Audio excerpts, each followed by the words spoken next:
clear and crisp going around through here. Oh, hello everybody. We're joining the action live and joining Ian live. Sorry about that. So not Crispy Hey, Chris. and Michael, it's Chris and Ian. Glad you're back with us here again, Ian. It's been a long time, way too long. We're here at Long Beach for the season finale, and this is Skippy Formula 2. Let's just get right into it because, well, we're into it. Here we go. The leader, Crash, slips out and hits second place and allows third to go through into first place. So we now have Alan Paris in first, Daniel second, Pogowski third. After that little spin out there and a little touch, but it looks like everybody is clean and nobody's broken. Hey, buddy, how's it going? Holy cow. All right, well, so wait, hold on. Who spun out there? That was Pogowski. Pogowski spun out. And Pointerberg spun out. Okay, we're gonna go. Got collected by Daniel a wee bit, and then Paris and Pogowski was passing him. All right, the 7 cars out front. We're going. Oh boy, howdy! Yeah, look at that. All right, so that was what you were just screaming about. Oh, and somebody went really tagged the wall there. Was that Joe Zubovich? I believe, just a little further back. This is a tough car. So this is the turn where I actually exited my very first ever Indy Pro race right there. And almost the exact same way Joe Zubovich just jumped to the pits there. So certainly understand that frustration. As you can see, Rusty Pondberg looking to the inside now of Dan Pogowski. Is going to make his way past. Well, Ian, did we miss anything else huge? I see Rich Butler, Jake Ashe both crashed earlier. Not really sure. There's a ton else to talk about. Let's get the track map up and everything else. And I do apologize. I'm going to be a little rusty here. Not Rusty Pondberg, but rusty as in it's been a hot minute since I've had to run the cameras there thanks to the absolute professional Tim Luth pulling down the fort here for most of the last few weeks.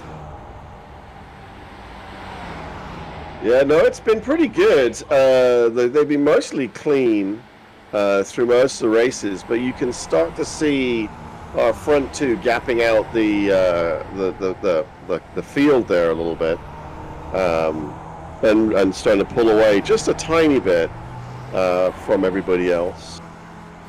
In two very, very similar looking vehicles. The cars have got a very similar livery on both of them.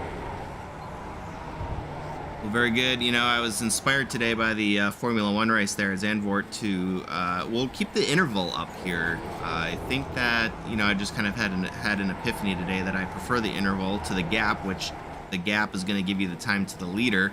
And we may flash to that every once in a while, just so you can kind of see, but I think between the interval and the track map there, I just think that this is going to give us a better overall view of the battles within the race and what have you. So the other thing that I want to bring up real quick, thanks to Joe Zubovich, the guy who we just saw smacking the wall, but he gave us, once again, some great looking standings. The leader went a little wide on the final turn and allowed Daniels to take that place. So Paris and Daniels have just switched places. We're looking at a replay of that right now. This is that final hairpin, and I mean, that's going to get a lot of people caught out tonight, I got to imagine. And one of the turns that's, I think, pretty dang famous, at least on iRacing. For me. It's been the cause of plenty of incidents, accidents, overtakes, etc. Parking lots, traffic jams, whatever you want to call it. Yeah, well, ironically, the closest battle we've got right now is for the lead, with Chris Daniel leading Alan Paris. And so these guys are going to be trading barbs here back and forth. Of course, Rusty Pondberg's holding down that final podium spot with a pretty good lead now over Dan Pogowski, with Rich Butler and Keith Lee. Down, I believe, almost, overall lap is Joe Zubovich and Jake Ashe. So, yeah, that's what we've got you can see on the track map there, everybody on that one straightaway, pretty much,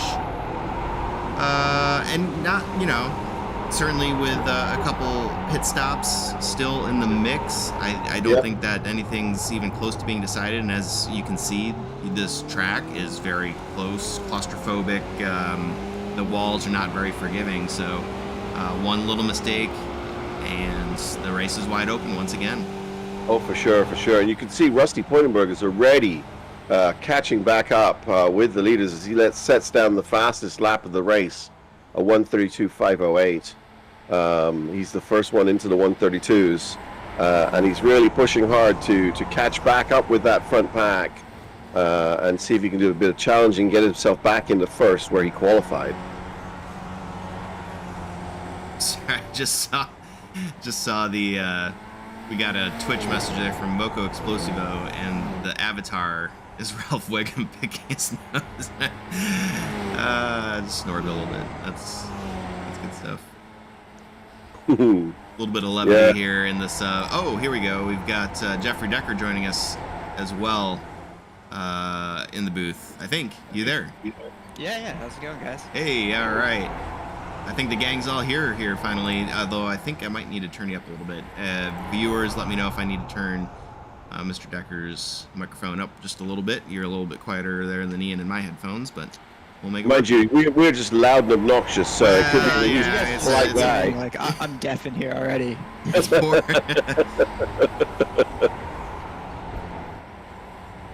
But yeah, it looks like a interesting race so far. The battle for the lead looks nice and tight, and it looks like maybe there was some contact early on. Zubo and Ashe down the order a little bit. Looks like a lap down. Yep. Yeah. No shortage of excitement so far. Well, excitement, I guess that's depending on who you ask. Certainly not those drivers. But we do, like you said, I mean, we've still got I would say a top 5 here, top 6 that, I mean, I wouldn't count any of these guys out here at the moment necessarily. You can see Keith Lee kind of holding serve there as the final driver that's kind of on the lead lap, but we'll see what his gap ends up being here. But they're still all relatively close, and like we said, with 2 pit stops, any number of things can happen. This is a course that it seems to split drivers pretty well. I think there's some folks, probably a smaller population, that like it. I mean, I am one of those people. I mean, put me in that group. Okay, all right, good. I wasn't sure if I was in a friendly territory here or not, but certainly racing, especially with larger grid sizes, I mean, I get it. It can be a very frustrating track. It's not forgiving at all, and then that's just on your own. You add other drivers into the mix, and you're kind of at their mercy, and it can lead to a lot of frustration. All it really takes is one mistake, and it doesn't even have to be your look mistake. at that. Just make Rusty. The commentator. Spins it out. Spin. Oh, no. Yeah. Oh, no. Granted, you did not say his name specifically, and we were not focused on him, so I don't know if we can count that, but that he was in frame, so... I'm gonna sign off now, guys. I'm sorry. I'll catch you later. Rusty spun it there at the corner and lost himself a lot of... I'm gonna have to Venmo him an adult beverage, I Yeah, guess. exactly. Next round's on I think us Rusty here. must have tapped the wall as well because he's had to jump to the pit. So he's towed. That's going to be interesting. Not to get ahead of ourselves here because we still got a lot of racing here in the SF2, but that corner, that hairpin right there, you get turned around, and it's going to be frustrating. But especially since you're right there, pit entry is just right there after that turn exit. But if you're backwards or sideways or anything there, I mean, holy cow, if you're not hitting that tow button, you're going to get some pretty angry drivers trying to get by you. So we'll see if people's competitive spirit, I mean, you know what I mean? It's so easy to just try to back it up and do the Austin Powers move and get turned around and just get into pit road right there, so save yourself some time. But you also got to think of literally everybody else, and that just goes into the whole league mentality part of Yeah. it. Sure. Exactly, yeah. And at least we don't generally broadcast the drivers' meetings, but at least for the past 2 seasons, one of the main notes for this track has been do not use reverse. If you're the wrong way around, it's just going to end in tears for more than just you if you use reverse. So I think he was just doing the right thing there, following the general direction from the league stewards and just hitting that tow button. It's unfortunate, especially being so close to pit entry, but generally it saves quite a few drivers around you. Yeah, I think I just, for the viewers at home who may not do iRacing, friends and family and whatnot, just I can't express enough how frustrating that is to be that close to pit road, because once you hit that tow button, obviously this is not available to drivers in real life. We are very fortunate that this is, on the computer, but you're, and you guys could probably correct me on this, but there's a algorithm that calculates basically how long it takes to quote unquote tow your vehicle back to pit lane for you. It's not instantaneous. There's a cooldown timer that applies, and in that specific spot, it's gonna hurt you time wise. But yeah, that's just goes to show the Rusty made the right choice there as far as the competitors and the league's concerned. But it hurts. It hurts your heart to do it. It does. Yeah, And it's frustrating because you think, right, I'm like 2 meters or 5 meters or 6 meters from the pit entrance, and it takes them 4 minutes to tow my car. So our leader dives into the pit, both first and second place dive into the pit for their first refuel. 14 minutes in, we are on lap 9, and this is a very long, very slow, very painful pit road. I say this a lot. It's tough to remind yourself that, there's everybody has to do the same pit entry and pit road length, because it just feels like you're crawling. But yeah, sure enough, Chris Daniel, Alan Paris, Rich Butler also in, and we'll see what their strategy is moving forward. Absolutely. Rusty came in lap 7, same with Keith Lee.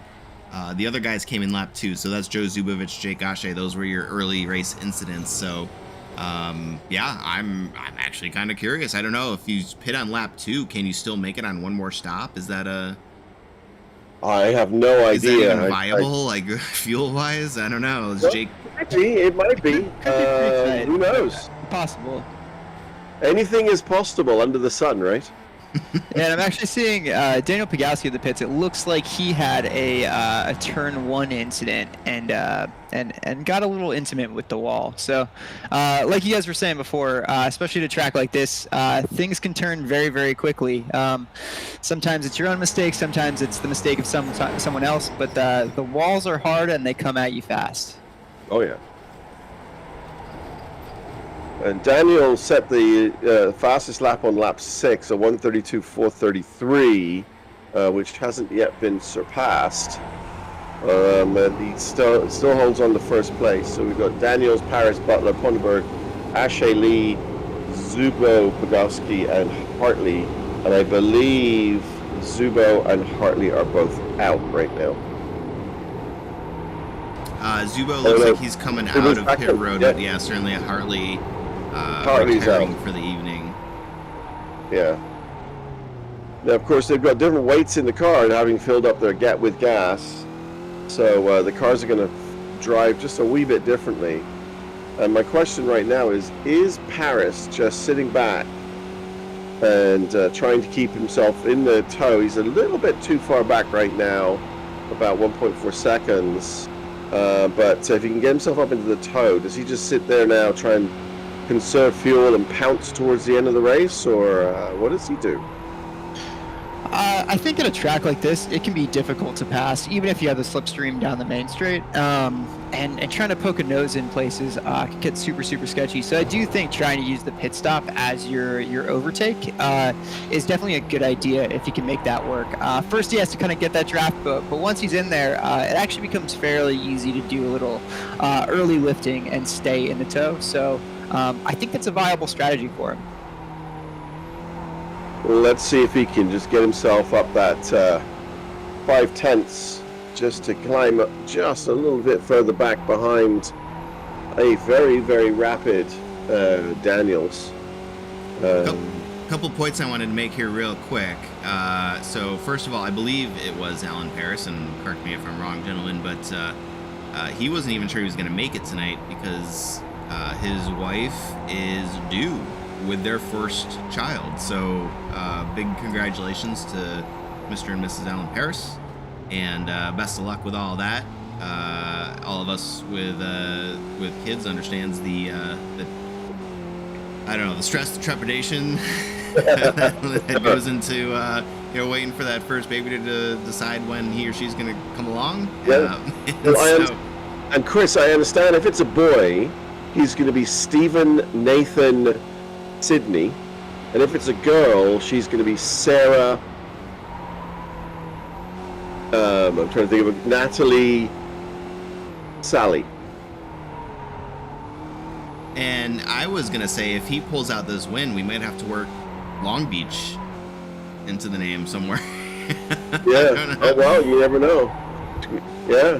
So, congratulations to the Paris family there. And we look forward to seeing pictures and whatnot, because that's always super exciting. But I'm pulling up the SF2 standings here real quick. Alan Paris is leading 9 points over Carter Stickney, who is not in the race this evening. So you look at Jake Ashe, then 18 points, who has realistically the best chance of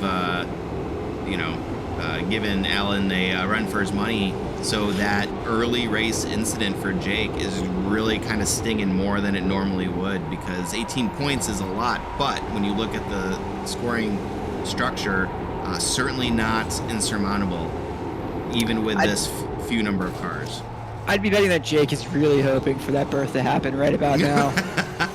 He's hoping for some water break and some hospital visits to occur, but I think everybody's excited for that. I'm sure Absolutely. Alan is a little conflicted, but of course, I'm not going to. Well, Daniel, Chris has just put down the fastest lap at 1:32.164, but Jake is up 2 places into 4th.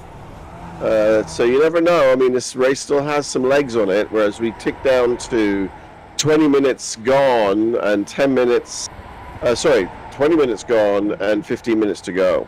Actually, I'm kind of curious. So based on this scoring structure that I'm looking at here, thanks again to Joe Zubo, and Jake's going to dive into pit road here. So vastly different, obviously involved in that early race incident. So you would expect a very different pit strategy. He is over halfway. Oh, maybe boy. looking for the undercut. I think you can get 15 minutes probably out of the fuel limit. So this seems like it's probably doable. Right there. So we will see. But basically, based on the point standings here, you would need to swap that. Jake would need to win. Alan would need 4th, and that would it looks like a tiebreaker. I don't know what the tiebreaker is for the overall standings. Number of wins, maybe? Maybe, yeah. The Macarena the best is what I'm going for. It's a nice problem to have. As Jake comes out of the pits, just dropping down 1 place. He's now running in 7th, but has 2 pit stops done. He's going to need to drive his heart out to get himself up there, though, because the gap to the leaders is quite significant now. Yeah, putting your faith in your iRacing overlay of choice. I believe Jake uses JRT. Let's hope JRT is on point tonight, because this is going to be really exciting there at the end. He's going to have to your point, race his heart out, but man, if you know, Jeff, you're saying it's 15 minutes, he's right on that limit. So it looks like we have about 10 laps to go in the race, and it looks like he got 10 laps after that first pit stop. So it is right on the money potentially. If it goes 1 lap too long, then tears, but otherwise looking in decent shape. Of course, that does depend on how our leaders are doing, and I can see that neither. Well, of course, Chris Daniels is leading, so he's the punching and holding the air guy, but Paris is just not back getting up into his draft. So Alan Paris has not been able to take advantage of the fuel saving he might have been able to have if he had that gap a little smaller. Well, and Yeah, so it's are been they pretty teammates, stable, by the too. way, these two? Because they're in the, I can... Looks like it, doesn't it? Yeah, I see them in the Discord voice chat together, so they may be chatting. It does look like they have matching liveries. Yeah. And Paris does have the yellow, which I think indicates number 2 driver, but I don't know. I'm just trying to poke a little like flame there, maybe see if he's listening. At least in the Formula One world, it's usually the second guy in the team that rocks that yellow. So I don't know. Maybe he needs to assert the dominance and get rid of that yellow for next season. No Rich time like the Butler present. dives into the pits. Yeah, so quietly, Rich Butler having a fantastic race, keeping his nose clean for the most part, I think, and Yeah, he's up 4 places. sitting in the final podium spot. This is going to be his second pit stop, I believe. Oh, whoa, we're going backwards. Not sure what that was.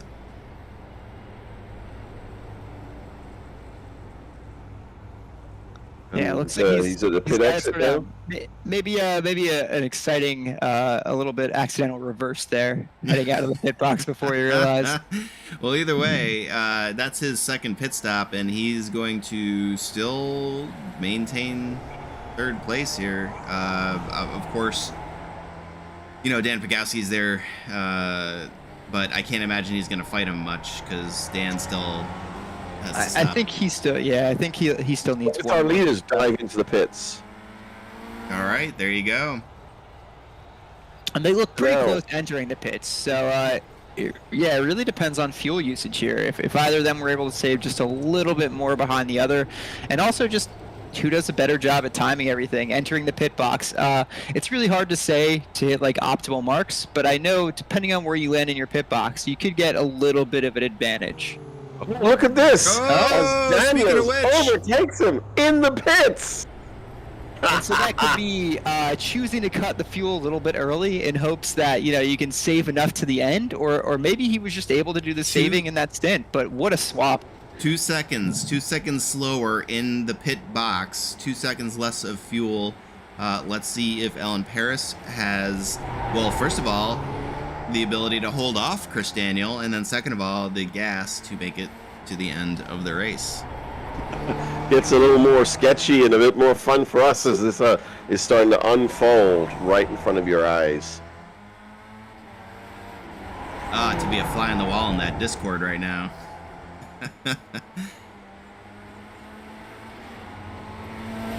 But of course, Daniel is now right up behind Paris, and this was how they were at the start.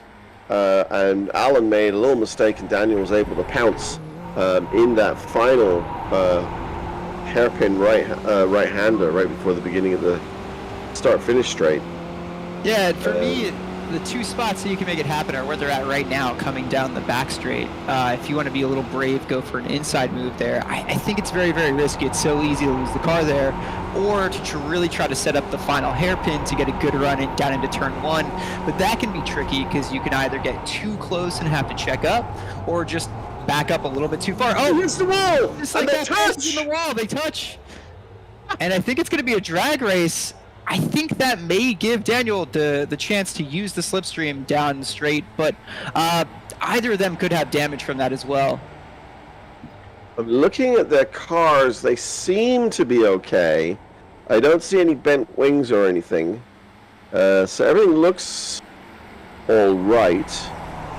Yeah, for me, that's one of those moments where you gotta take a deep breath and mentally reset before you try to go for another overtake or anything like that again. So I think we might get to see them hold formation for maybe a lap or 2 before they get their breath back. But we'll see. But yeah, A lot of time. I mean, we're ticking down to 9 minutes left in the race. I don't think there's a lot at play here. We've got teammates. We've got a difficult course to pass on. We've got championship implications on the line here. I mean, can you imagine if your teammate takes you out and suddenly Jake Ashe's just sitting there waiting and takes it home? So, yeah. Oh boy, holy cow! Like, how hard do you push? Oh, and he is going for the pass down the back straight here. And I've just noticed their it's hard to make driving that lines stick. are so different too. It's really, really hard to make that stick on the outside. We'll see. I think Paris is gonna get. Oh, and I think he just ran it too wide, too deep. I think he was trying to get the better exit out of the hairpin there, and just didn't quite execute on the line.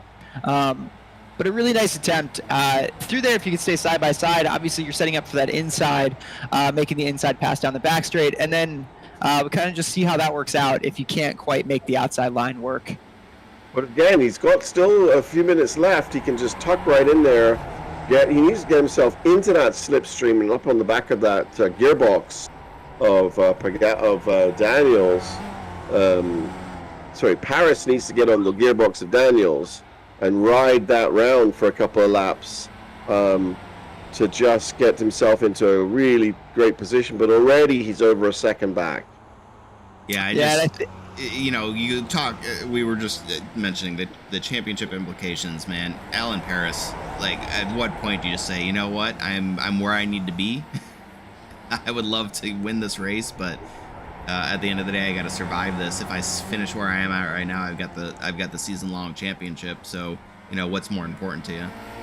It's definitely something that goes through your mind, though. It's like sometimes you forget about the season long, and it's the win. The only thing that you can see is the win ahead of you. But it does look like he's dropping back a little bit. I think I would still be shaken having had the moment through that hairpin a couple laps ago. So he may just still be mentally recovering and trying to get back in the right mindset, which can sometimes take a while. Well, I mean, we all race to win, right? I mean, winning the championship is really ultimately what you want, but you still want to win every race.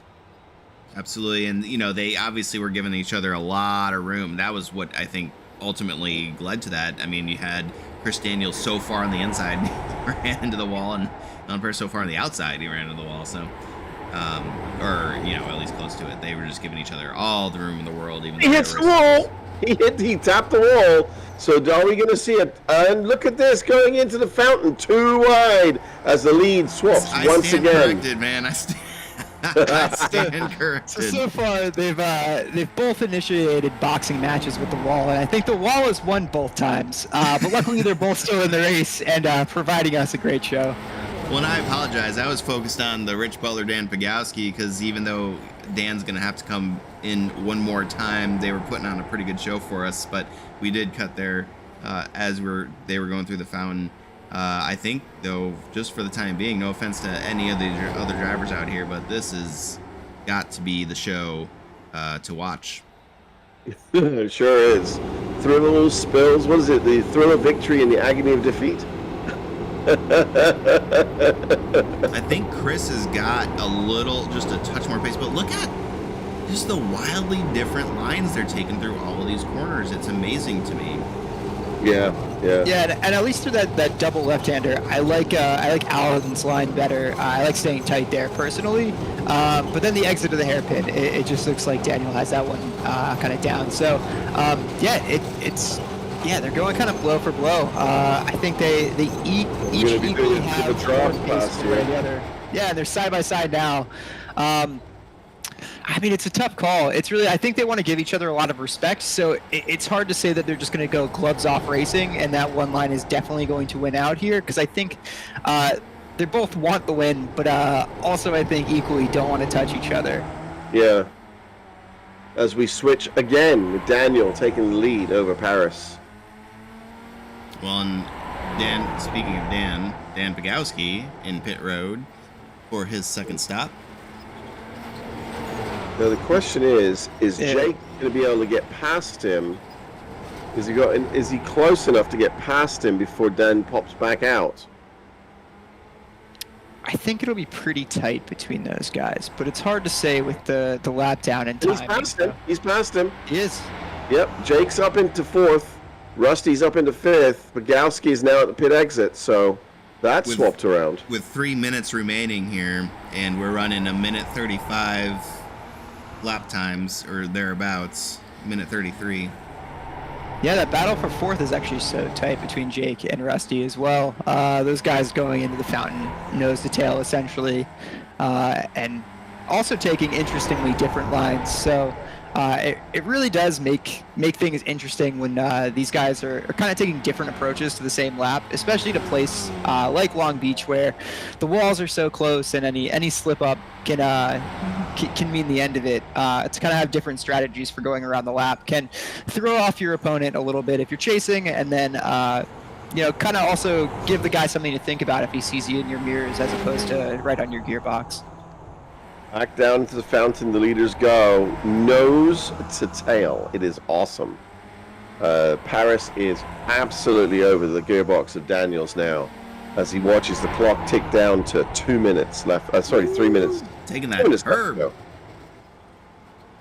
And so it looks like we'll have one more lap after this one, but I do wonder if he's trying to save it just for the end. He does have a peek down the inside, and that's for those different lines. You just kind of throw the guy off ahead. If he sees you kind of having a peek, even if that's your normal line, all of a sudden you're thinking, oh, well, maybe he's going to go for it.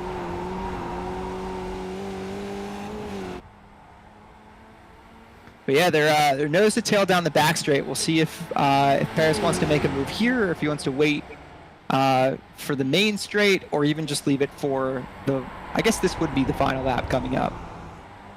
Yep, this will be the white flag, brought to you by nobody. But this will be weird looking dude on the camera there. This is gonna be it though. If Alan Paris, there you go. You can see Barney the flagman in the top left there waving the white flag. That means we've got one lap remaining here in this race. That'll be it. And this is for all the marbles. This is for the championship. This is for the prestigious Sunday Night Skippy SF2 race win. A lot of stuff on the line here in the next minute and a half. Yeah, and it looks like that difference in exit of the last corner really made a difference down that straight. So Paris just not able to get close enough. I don't know if he was lifting potentially, or just, those exits drastically different enough to not really give him that chance. But it may be the back straight or nothing here. And it does look like he gets closer during that part of the lap, so we'll see if he can make that happen here.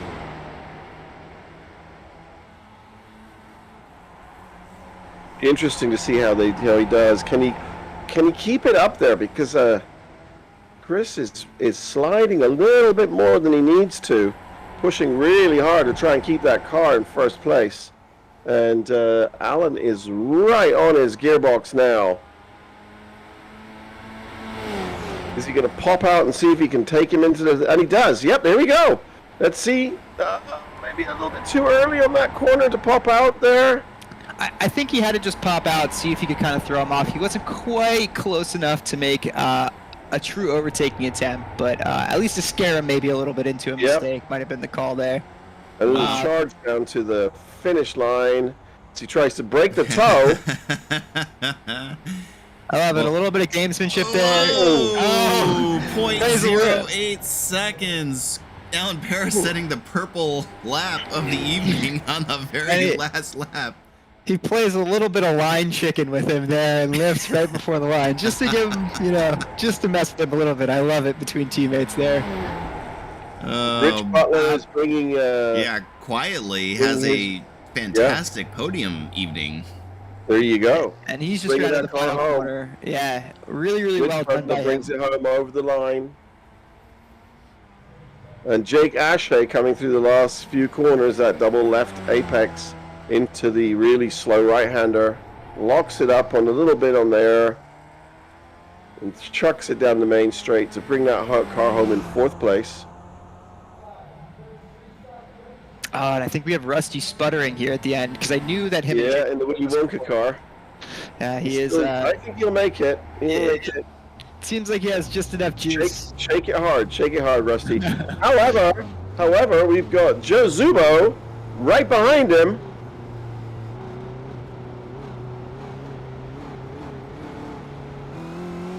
Is he going to get past over the line? He might do. Oh, he gets past on the line. Oh, but Zubo's a lap down. Oh, he's lap down still, though.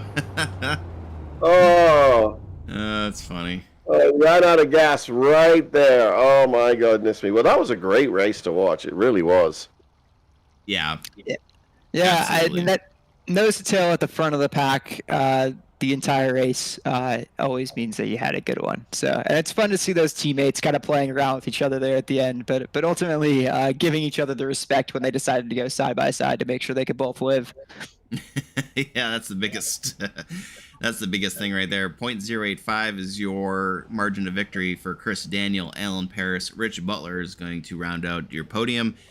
Congratulations to Jake Ashe for a great season overall, and Rusty Pondberg, Joe Zubovich, Dan Pagowski, Keith Lee, Oliver Hartley out 22 laps down. So I believe unofficially, big, huge, gigantic congratulations to Alan Paris on his Sunday Night Skippy Season 7 SF2 Season Championship. So I mean, we will, Absolutely.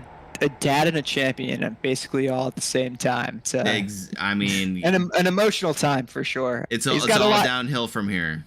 He's got a lot to pop champagne about here right now. So huge congratulations to Alan Paris, and we hope to talk to him later tonight after the race, the Skippy Formula One race. In the meantime, gentlemen, let's real quick, because we got to get sessions switched over and make sure that we're ready to go for the Skippy Formula One race. But any final thoughts from you, Ian? No, brilliant race. I really enjoyed it. I'm hoping to be actually driving soon, so maybe I'll be back on the track rather than just in the broadcast booth. But yeah, that was a lot of fun. Congratulations to everybody that raced, and huge shout out to the guys who've put themselves into the winning position on that of the season. Way to go. And Jeff? Just echoing the same. Really well done. Great racing, and I'm glad I got to catch this one. Yeah, it was a lot of fun. We are going to put up the timer here shortly to let you know when the next race is going to be coming up. So go grab yourselves a beverage of choice and settle in for what should be an absolutely fantastic Skippy Formula One race, if this race was any indication. So once again, congratulations to Chris Daniel on the race win. Congratulations to Alan Paris on the unofficial season championship. And we hope to talk to you guys very soon. So I guess we'll be back in, I don't know, about 15-ish minutes. We'll throw up the timer and see you then. Bye-bye, guys.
Welcome back, race fans, and welcome to virtual Long Beach, California, where we are going to watch the season finale here of Skippy Formula One. Once again, I failed to update the broadcast booth. It's not Chris, Pete, and Michael. It's Chris, Ian, and Jeffrey Decker. Gentlemen, welcome back, and what are you looking forward to in tonight's race? Well, I'm actually really excited because standout in qualifying for me here is Spencer Clark in P4. Usually, I mean, he's quick, but I think this might be his highest starting position, so I'm looking forward to seeing him maybe capitalize on that and find a podium. Yeah, it should be a good race. Again, I love the racing here. Hard place to overtake, close quarters, and a little mistake equals death. So let's see what we get. Yeah, and one thing I noticed watching a couple of the qualifying laps here, even Leo invalidated his last lap with a touch of the wall. So guys from the top of the grid all the way down were kind of invalidating laps with a little bit of wall contact here and there. So trying to find that little bit of pace is dangerous, and we've already seen it a little bit in qualifying. I expect to see a little bit more of it in the race as well. Well, we've got a little smaller grid than usually happens, but that is to be expected. We're going to the last race of the season. It's Long Beach, which we've said in the Skippy Formula 2 broadcast is of varying popularity among the drivers. And I think, though, that ultimately this is going to add to much better racing throughout the evening here. Yeah, huge. Leo Ovcharov is we've seen this from him. He's super, super, super fast. And he had a heck of a run the other week after serving a penalty. Now that he's starting on the front row here from pole position, and I don't believe he has a penalty to serve. No, he's all clear of penalties. All clear of penalties. So there you go. No, no restrictions, no excuses there for Leo this weekend. And yeah, this is his race to lose as far as I'm concerned. Jeff Snavely on the outside row there. Usual suspects, to your point, Spencer Clark, way up there relative to what we're used to. And I think just honestly, with about 10 to 15 less drivers on the grid than we're used to, I'm looking forward to seeing who can get in there and kind of mix it up a little bit. Yeah, and so one thing I think is going to be important early is if you look at kind of the qualifying times, a lot of times you'll see guys improve in pretty large chunks over the 3 or 4 laps that they're able to get in. Leo's improvements were about a 10th each lap, so he's very, very quick on cold tires in that opening lap. So let's watch out and see if he can pull a gap early. He is very, very hard to stick to the backup in those opening laps. I can tell you from firsthand experience. So we'll see what he could do here. But I do expect a really nice tight race. If the pack can stay together and stay in draft, keep it nice and tidy, then I think we can see a really nice 30-car Skippy train. Yeah, that's going to be one of the big keys for these guys as the lights go up. And we are almost ready. Then the lights are on. And the flag is flown, and away we go. Yeah, so we'll see who decides to take the chance into turn 1 and try to make an early pass. I kind of expect the guys at the front to kind of keep it all together, but even just getting into like P10, some of those areas, guys might decide that they've qualified a little bit lower than they want to, and they want to start trying to make up positions now. Leo, a little bit of blinking there at the front, but it looks like that whole pack is actually really nice and tight. I don't really see too much. A little bit of side-by-side heading into the fountain now, but nothing too crazy, actually. Everyone taking it nice and calm and making sure that everyone gets to at least live through those first couple of corners, which is great to see. We're already starting to see a little breakup of the packs from who's that? That's probably from behind Steve Dewar. He's kind of with the front pack as someone goes straight at the corner there and loses his place. It looks like Michael McLeod maybe had a little bit of contact with the wall. His rear left didn't look quite right, but I'm not sure. It actually looks like he made it through fairly cleanly. Yeah, I'm not sure what caused that. Oh, I think he may have gotten damaged jumping the curbs. Michael McLeod, maybe? I don't know. Yep, yeah, it was Michael McLeod. It looks like he took some damage jumping the curbs at turn 6. So or turn 5, I believe that is.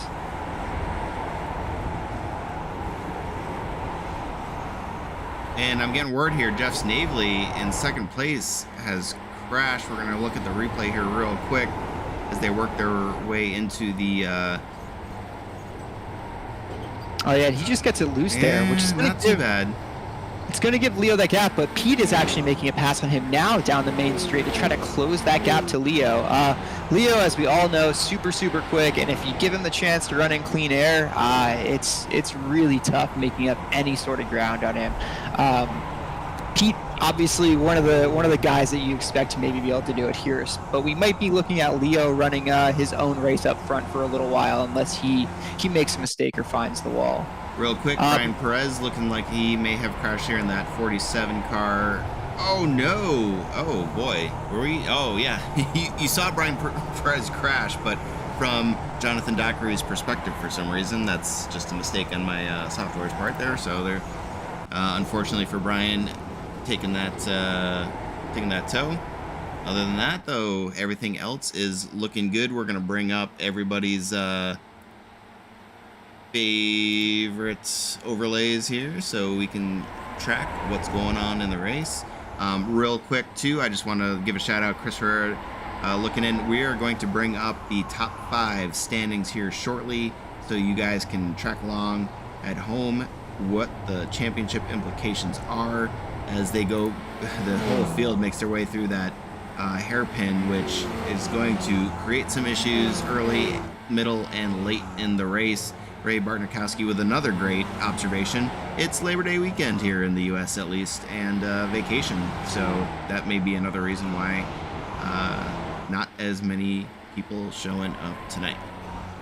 I think if I remember correctly, the biggest championship impact here is between actually Drunky and McBroughton. So I think the gap is such that Carl really needs something to kind of happen to Pete. It's never something you want to hope for, but Carl might be hoping for it a little bit. We'll bring up your top 10 there on the right side of the screen, and you can see the thanks again to Joe Zubovich for giving us the rundown of the scoring and the top 10 standings, and I'll maybe try to bring up the rest of it. I think we've got a top 30 there going, but there you go. Pete Mobran in the lead now by 19 points over Carl Dronke, and that's the race that we're actually looking at right now, with Pete leading Carl by hundredths of a second. Yeah, it looks like those guys are probably in for a fight the rest of the way. Also looks like Leo has kind of started stretching the gap just a little bit. Like I said, his cold tire pace is so fast. You'll see these guys make up time and get to the point where they can start matching those lap times potentially. But the problem is, by the time you can start matching those lap times, Leo is long gone. Yeah, he set the fastest lap of 1:31.8. And consistent. His last lap he just went through was a 1:31.81. So and the next fastest lap after that is a 1:32.4. So he is gapping out that field. Real quick, we're going to check in here with the 76 of Mike Bowers, who cooked it around the outside there. He's down 11 spots right now. We had Ray Bartnikowski asking about what happened to Mike Bowers. Well, there you go. That's what happened to Mike, unfortunately, and got caught in one of the worst positions there, as we talked about earlier, that hairpin and how to get turned around versus taking the tow. So that's what Mike Bowers, unfortunately, is up to. Jeff Snavely, Michael McLeod, Rusty Pottenberg, all down pit road at the moment.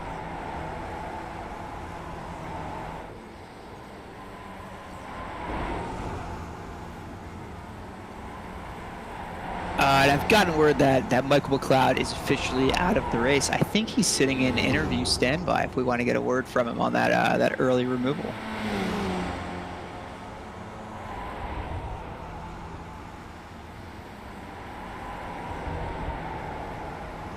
And it looks like Pete McBroughton and Carl Dronke have welded their cars together. They're following each other so closely. Big race for third place. Yeah, and I think this is a one-stopper. So for me, if I'm in Carl's shoes, you're not going to get any laps led. You're not looking at bonus points. So use the draft of the car ahead, hang out there, and see what you can do in the pit stop. So we brought in Michael McLeod to looks like he's done for the night. We're going to take a quick look at the replay there. Looked like some unfortunate early incidents there for Mr. McLeod. Yeah. Just not your night. No, just not my night. First lap there, I hit that curb, damaged the car, and when I went back out there again, I hit the wall, and I was like, I'm done. I'm a danger to everyone, it seems. Yeah, some nights it's just everybody not your has night, those nights, right? Yeah. Your qualifying time still looked really, really nice. So at least from that perspective, a good way to start the session, even though it hasn't quite ended the way you wanted to. Yeah, I had an even better lap, and guess what? I hit the wall there, too. Yeah, that actually, I mean, if it makes you feel any better, Leo invalidated his last lap as well by touching the wall. So it seemed to be a problem up and down the grid. It seems like, everyone's pushing to find those tents, and the walls come at you fast, and they're pretty hard too.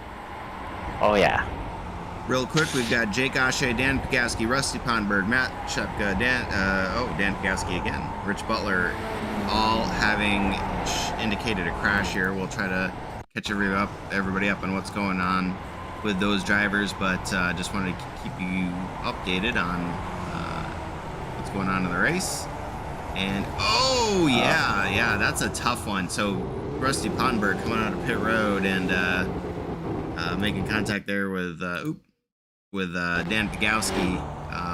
Oh boy, yeah, I don't know. That'll be one for the stewards, I suppose. But that's going to collect quite a few people.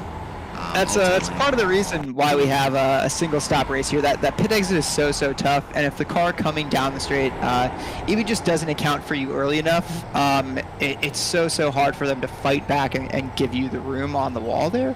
So yeah, really difficult situation, that pit exit. But Michael, man, so I think you were kind of I don't think you got to participate in as many races as you wanted to this season, but overall, how do you feel like your season went? I think it went pretty good. If you take away this race, I'm averaging, I think, 32, 33 points per race, which is not bad. So, I don't know, went okay. Hopefully next season I can actually do every race and see how that goes. Nice, man. Yeah. What are kind of like, I guess, did you meet all the goals that you kind of set out for yourself at the beginning of the season, or kind of where'd you end up in those regards?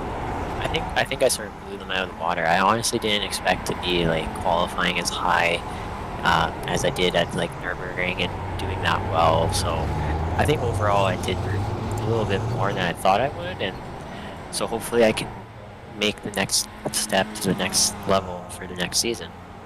I said Nice. Next how many times? A couple times, but that's all right. I mean, the next season is the one you're looking forward to, so we kind of expect it. Are you setting your sights on one of those top 3 trophies for the end of the season next season? Is that kind of the goal now? Top 5 I'm hoping, but then watch, I just got broadcast cursed myself. Yeah, you gotta watch out for that. I don't say anything about my season on the broadcast. I can't recommend anyone do it themselves either. So what's your prediction next season for yourself? Yeah, hard pass on that. I'm gonna get used to my new wheelbase. That's about it. Yeah. Real quick, we got Charlie McCarty making the spin there into turn 1. He's going to take the tow ultimately. Good league mentality decision there. We've got Team Bell checking in on YouTube. Welcome to Sarah Bell et al. And let's check in real quick then with our Scott Bell. Currently up 2 positions to 9th. He's at the tail end of this really long train that we've been watching all the way up to Spencer Clark in 4th position. And you can see while you guys were chatting there, Steve Dewar is who I was focused on, having a great race so far, up 1 position. So he's another one in addition to Spencer Clark that is really enjoying a obviously very fast driver by any measure, but really enjoying a good running position tonight in that top 5 for Steve. So we saw Steve. Kyle Reed up 14 places in P14. Oh yeah. Kyle Reed. Yeah, He's doing his favorite style, start at the back. Yeah, Josh Dancy checking in too. Can we strap weights to Leo's car? Yeah, man. Yeah. I'm sorry, but look at that. 6 seconds. Hold on. I need to get on the static camera. Let me get on the static camera here. There's And- Leo. There's Leo. There's Leo. Wait, where's Pete? There's Pete. Yeah. So here's the thing about that. Here's the more impressive thing about that. You're looking at Leo pulling a 6-second gap over Pete Broughton, who, if things stand as they are right now, is about to become Sunday Night Skippy's first Right. multiple champion. No one has won a championship twice. Pete's about to make that happen, and he's getting gapped. So it just shows who our favorite is probably for the championship next season. And I think we're gonna have to send Leo like a P0 trophy, and then we can give like P1, 2, and 3 below that. He doesn't even count. He's in SF0 as far as I'm concerned. Well, Benjamin Harris is also making a great, thanks Ray for the point out here, the 521 machine of Benjamin Harris up 2 spots, currently sitting in P8 as well, just ahead of Scott Bell, and having a great run for himself tonight. This whole group right here, this is going to be something to watch here, starting with that 92 Spencer Clark, and actually all the way back, I want to say to Gregor Klingman. Well, yeah, Jonathan Dockery is still not out of the conversation himself, but Jack Moffitt and Gregor Klingman kind of trying to hold on to the back of that one group, but I mean, this is going to be an epic battle with a pit stop left. Yeah, and I kind of like the patience I'm seeing in that group right now. I think a lot of them are trying to figure out what their fuel strategy is, trying to save as much as they can. I could say for sure, I think Scott's probably in that group. I end up getting to race with him a lot, and he's very, very patient, waits his time. But it seems like kind of everyone in this group is kind of happy to have Spencer do a little bit of the extra fuel work for them right now. Spencer's had a hell of a week this week at Long Beach as well, so it's nice to see like all that work he's put in has And as really we're paid off. talking, People Broughton slams his car into, Carl Drunky slams his car into the wall. Massive damage to the left side as he tries to limp the car back to the pits. And I think that might be championship hopes potentially done there. It depends on how drop weeks work. It depends on how the rest of the race goes. But Order, he it's a takes rough out one. 2 other cars. Ugh. Oh no. Yeah, this is going to be bad. Oh, and that's part of that pack too. Oh no. Yeah, unfortunate to see that there. It looked like he really had a hard time controlling the car, and unfortunately just runs right through the racing line and ends up collecting some of that pack and actually dividing up that fight that we were seeing a little bit. Now, curious to see how they. Oh, there's one going into the pit. Yeah, really unlucky for JR Hoops there. I think really unexpected. I think Carl was trying to hold it. It looks like he gets on the brakes to try to let him go and actually hits the wall again because the car just can't be controlled with that side damage. So, But this really puts. unfortunate. I think this puts Spencer in 3rd place as it stands right now. It does. So now that group becomes a fight for the podium, which is also very, very exciting for them. And like I said, I mean, Spencer's qualifying. He was kind of the dark horse for me based on that P4 in qualifying, kind of higher up the grid than I think we've seen him start, to my memory, in Sunday Night Skippy, and holding his own here, locking down that position. So really well-run race so far. Yeah, I'm curious to see if Scott Bell is going to be able to catch that pack, or is he going to try just staying comfortable? Yeah, unfortunately, this throws a little bit of a wrench in the fuel saving game, but he has been able to save fuel up to this point, so he'll kind of be able to show his true pace here. And I mean, knowing Scott, he's always got some pace in hand. I think when he approaches Sunday Night Skippy, he holds back a little bit because he knows it's such a long race. But these might be the couple of laps that we really see Scott put the pedal to the floor. Well, I'm looking at Spencer's lap times. He's got 131.8, 132.0, so he's really going for it. Yeah, we see, I think Scott last lap 31.6, so he does have the pace to close the gap. We'll just see if that gap is too much. It looks like it's about a 4-second gap right now, 3.5-second gap, so it might just be pretty hard to mount that back up with the time so close.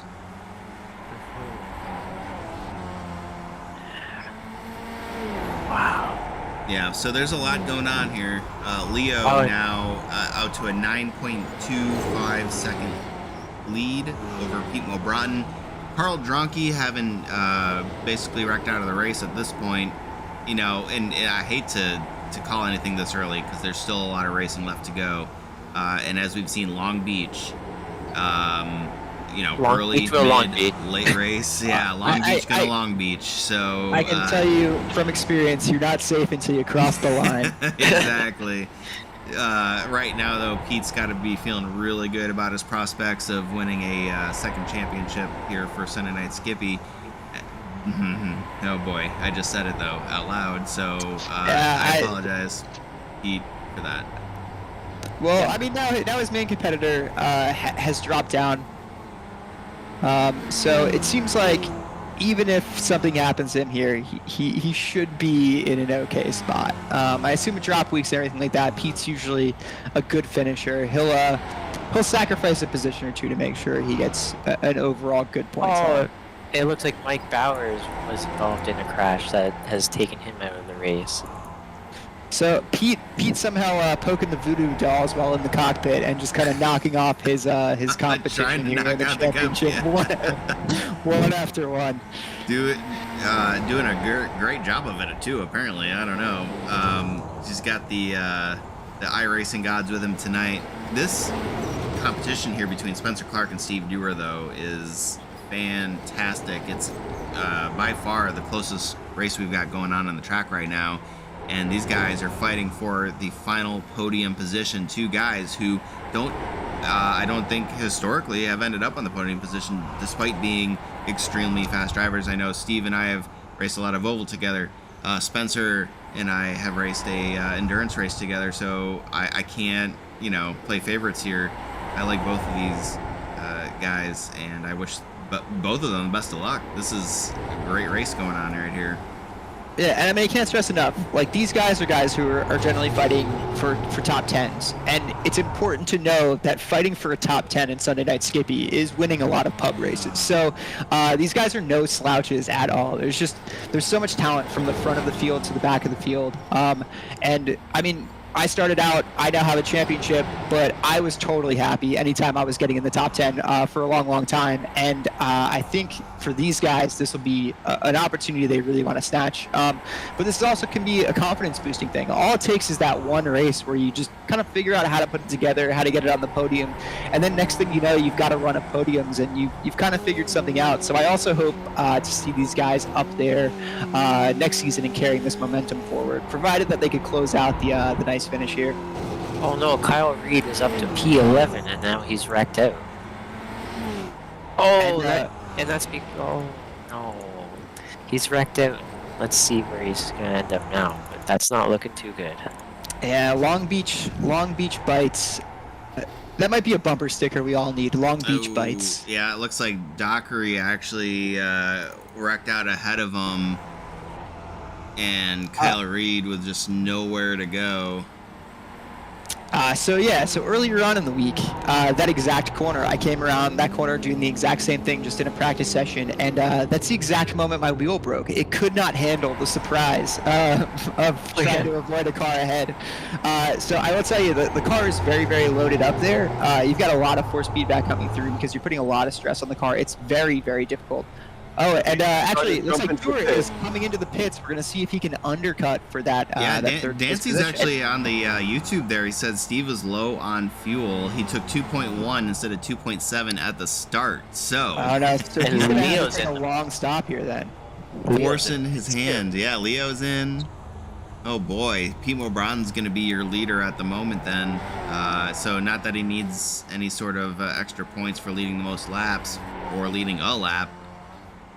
Even, but here we go. The 5:15 car now with 5 seconds over Spencer Clark, Scott Bell, Benjamin Harris.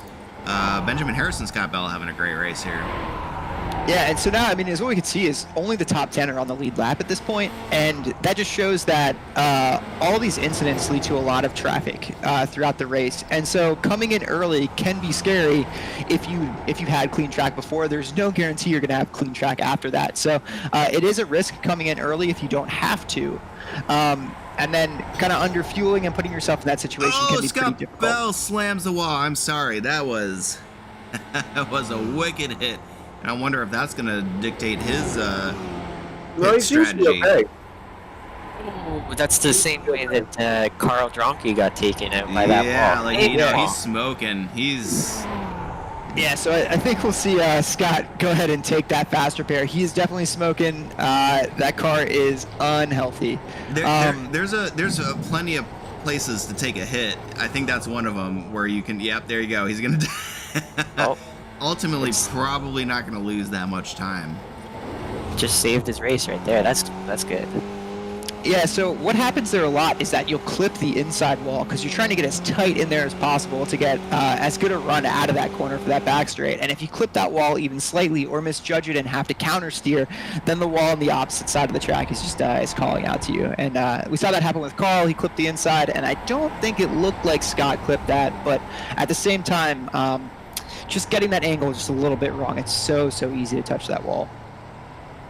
Well, let's battle here with Gherkin Demir. It looks like Rich Butler's going to dive into pit road, so that's going to leave Steve Dewar to try to chase down Gherkin, who actually, did he pit?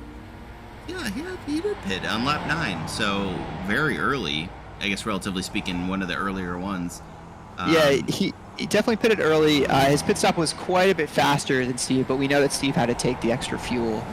So about 3.5 seconds faster, almost 4 seconds faster, actually. Yeah, lap 9 would be the first lap that they'd be able to pit to make it to the end of the race. And then lap 18 is going to be their last lap that they can go if they have a little bit of draft. So it does seem then that Gherkin was trying to maybe just jump out of that group. He knew that the pack was, or he thought the pack was maybe holding him up a little bit based on his race pace. So we'll definitely see him in the fight for this podium now. But hopefully we have a three-way battle there once all is said and done. And Spencer comes in. So I'm also curious to see how Leo's going to manage this. He's coming up on Carl, which is a lapped car. But Jeff is now ahead of him. How many laps has gone by so far? So it looks like we are on lap 16 right now. Huh. Yeah. With just over half the race run. Yeah, and it looks like we probably have, including this lap, 11 laps to go. So I kind of expect these guys to come in a lap or two, either at the end of this lap and the next lap, both Pete and Spencer and anyone else who hasn't taken the pit stop. Because it kind of seems like they're running right to the edge of fuel. Pete Spencer, Benjamin Harris, Jeff Torbeck, and Matt Shepka have not pit. Those are going to be basically your remaining drivers. And I guess call out now is that it looks like Jeff Torbeck is up 21 positions right now. I know he has to take the pit stop, but regardless, that's going to be a huge jump when he's done with that pit stop. Yeah, I don't think he's going to lose that much time. And so Pete's coming into the pits now. So we'll see what the gap is at the front. I don't quite remember what it was when they both when Leo came into the pits, but we'll kind of see where things sort out here. Yeah, here comes. We'll focus in on Leo here. He's going to come around the final complex of turns. He's got a left, another left here, and then the right hand. I don't know. It must be a glitch because I'm showing him sparking like crazy. There he goes. I've been watching Leo, and he has hit the wall a couple of times with his left side wheels. Okay, well, I mean, he's sparking like an F1 car. I don't know what. As Pete's at the pit exit. Oh, yeah. Get out? Not quite. Yeah, he's got him covered. That the pit exit is so long. So even though it was really close, Pete had another couple of seconds before he's ever getting to those green cones there. yeah. I think Leo's found out the magic of how to bounce off the walls here. I mean, some walls will suck you in and some walls will kick you back out. You just got to know which ones do which. But yeah, no, he's definitely found the formula here. The thing is, the closer you are to the walls, the faster you have the ability to go. So if you find the right way to ride the walls, then you might find a little bit of extra time.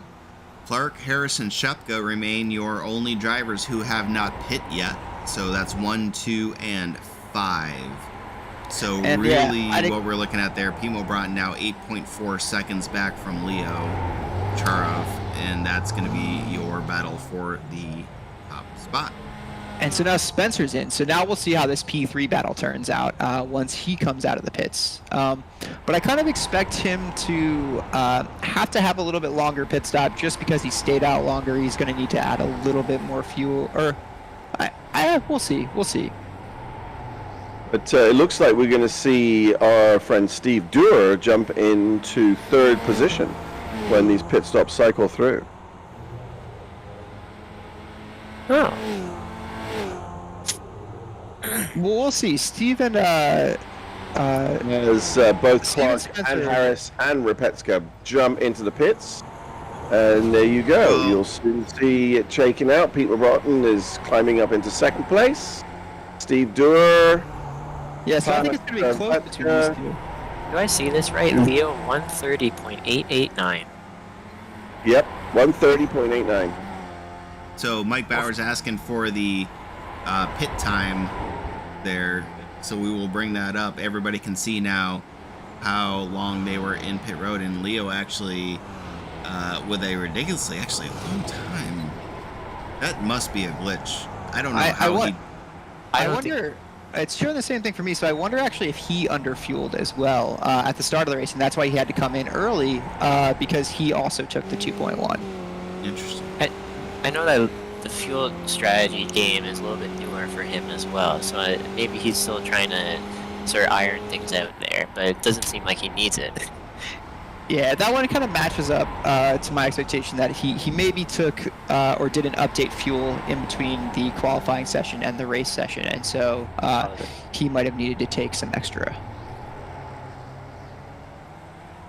But yeah, it looks like actually Spencer Clark pulled out a little bit of a gap over Steve Dewar with his strategy of staying out as long as possible. It does look like, that's right, he was also able to take less fuel because Steve also made that error of not increasing the fuel amount before the start of the race. Right. But I do kind of think these guys are gonna bundle back up. Steve's been doing laps that are a tenth or two quicker, and the gap is only about 2 seconds, and he's got Gherkin right on his tail there, kind of urging him along. So I'm getting word here that Leo had to pee during his pit stop, and now he's still got a 10-second lead, which makes me How? irrationally angry. There you go. How? I can't go to the like when you're at Daytona or Talladega, you can Water bottle? go to the bathroom. That's it. Under caution. Under caution. My question here is, how did he get out of his seat, go pee, and get back in 20 seconds? That's the more impressive part. He does everything in life fast, I guess. We've Wow. got more questions than answers at the moment. Max Giacomo passing Jake Ashe there. Just real quickly, Benjamin Harris in a heck of a battle here with Scott Bell. 0.3 seconds is the interval. Closest battle that we have at the moment. Your leader, Leo of Charov, Pete Broughton, your presumptive. No, you know what? I'm not even going to say it. Spencer Clark in third, Steve Dewar in fourth, Gherkin Demir in fifth, and here we go, Benjamin Harris and Scott Bell. Aaron Law actually joining the action here too. Aaron Law, you know, he's kind of one of those guys who he's sneaks always up on there. you. He's always there. He's always hanging around, just waiting. Like I don't understand that this guy doesn't have more top 5 finishes than he does, because he's just. I mean, every time I feel like we're bringing up his name as being there. Dude. As Gherkin Demir drafts past Steve. And Steve kind of lets him do that. I think he's maybe hoping Gherkin has just a touch more pace to catch up to Spencer. You also really don't want to fight that if you do have hopes of catching up. So I can imagine that Steve is saying, all right, man, let's go get this podium. And they're going to kind of work together until probably close to the last lap. As long as you can stay close, you can kind of give him as much chance to catch up as you need to. By the way, update on YouTube here. Josh Dancy says that he was kidding. He just doesn't understand fuel strategy. He filled up full both times, and that makes me even more angry, I think, than the bathroom conspiracy theory. What I'm hearing is that Leo peed himself. I don't understand. Sorry, Michael, go ahead. I was just gonna say it looks like Scott Bell is making up some ground to this pack in front of him. So this really could turn into an interesting race. There's a lot of cars. Harris as well there. A lot of cars in contact here. This whole group, really, from Gherkin all the way back to Benjamin Harris, this is going to be the race that we got to keep our eye on. We've got 8 minutes remaining, or just about, in the race. Leo, 12 seconds, just not caring about fuel strategy. All right. Yeah, right. And so one thing to consider here is I really do think that the fight is on for P3. We're seeing like a 2-second gap here now, but realistically in the Skippy, as long as you can get within 1 second, you've essentially made contact with the car ahead, because that car ahead will suck you in down the straights. And that gap is slowly closing, so starting to peak under 2 seconds. So I do think maybe within like 4 laps, we could see these guys scrapping it out and maybe have a lap or 2 to fight for the podium. I would almost give it 2 laps, 3 laps. Gherkin here has got 131s, and if Spencer makes any mistake, he'll be caught. And so if Spencer can keep it straight, keep the pace up, he'll stay away. But one mistake and he'll be caught. Well, here you go. Benjamin Harris is the back of this train right now for all intents and purposes. P8. We were looking forward to Aaron Law, Scott Bell, Steve Dewar, Gherkin Demir, and Spencer Clark. And this is going to be super exciting. Ian, who do you got? Well, it's hard, you know. I mean, they're really, I don't know. I mean, this is such an unforgiving track.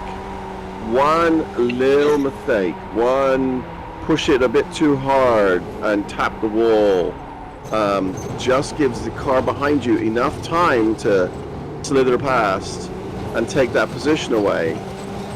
You know. Yeah. And so I see like Gherkin made up about 2.5 tenths on Spencer, so it could get really tight here during the end. But provided neither of them make a mistake, that gap is at least seems safe for a little while. That said, when you see that coming down even 2 tenths a lap, you start to get a little sweaty palm. You know that guy is coming for you, and it can put you on edge a little bit. So we'll see how Spencer handles that, especially for his first podium.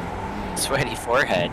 I know Spencer's in VR. That's that he might be struggling with Steve. There you go. I think that's sweaty eyeballs then. Steve hits the wall. Oh no! Oh no! Luckily, Scott Bell was able to avoid him there. Out of the running. Oh no! Oh man! If that whole train passes him, he's keeping going, but he's probably going to need to run into the pits. Yeah, he's got a left side of the car. You can see he's not running too well. Yeah, he's gonna have to pit. Maybe I don't know. Maybe he'll keep going. But he's not smoking or anything, so. Yeah, just looking at it, he just overcooks it in there, catches the tires, and then catches the wall. He dives into the pits, gets quick repair. There's poor and that's Steve. the right call. I think even if you feel like you might be able to kind of eke out the rest of the race there, it's so easy to lose control around here, even with a healthy car, that I think just for your other competitors, you kind of got to dive in. Oh no. Gherkin's got 131.6, 3 laps in a row here. Spencer, I think, is he's feeling the pressure, I'm sure. I know he is. Oh, Josh, I'm sorry, mate. Steve, not going to happen. But it's game of Sarah. Yeah, looks like Scott's up another position, but he's got to keep an eye on Aaron right behind him. I mean, Aaron is pushing really hard. The pressure is absolutely on Steve as he slides it around the corner. Yeah, so unfortunately, that's kind of detached Scott from the pack ahead. He was catching very nicely when he kind of had Steve as that touch point, but now it looks like that's about a 2, almost 3 second gap now. That said, Gherkin has essentially caught Spencer with about 4 minutes. The inside move. Yeah. Aaron around the corner, and he loses it just a little bit. No! And Scott is able to hang on for another lap. And Aaron's been able to stay close enough still to get that draft down the main straight and try again. Yeah, oh, Yeah, it looks like absolutely. Scott gets the better exit out of there, though, so I think he's going to be just a touch too far back to really get that draft working. And Ben for him. Harris is there on Aaron, so let's see what Ben can do. Let's see if Ben Harris sits behind and lets Aaron make contact again, or is he gonna try and be the one that makes it? He's a little bit too far back on this lap, Oh, but we'll see. Yeah, Aaron able to close the gap nicely there into turn 1, and then through the fountain again. But Scott's a very, very composed driver. I think he's really hard to get shaken. So I kind of expect him to put up a very, very strong fight here. And the way he exited that final corner, provided that he can continue to have a little bit more success on the exit there, I think it's going to be really hard to pass him. oh, for sure. And after what happened last season, for him, I'm sure he wants to just finish this race, and he's doing a really good job of that so far. I gotta say, Benjamin Harris's paint scheme, this car climbed Mount Washington. I don't know that I climbed Mount Washington in the Skippy yet.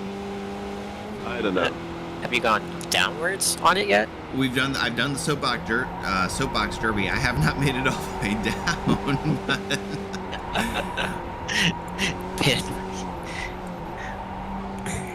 Oh my God! I do And know now- that Josh Dempsey is very fickle on who he's supporting. yeah, seriously, holy cow.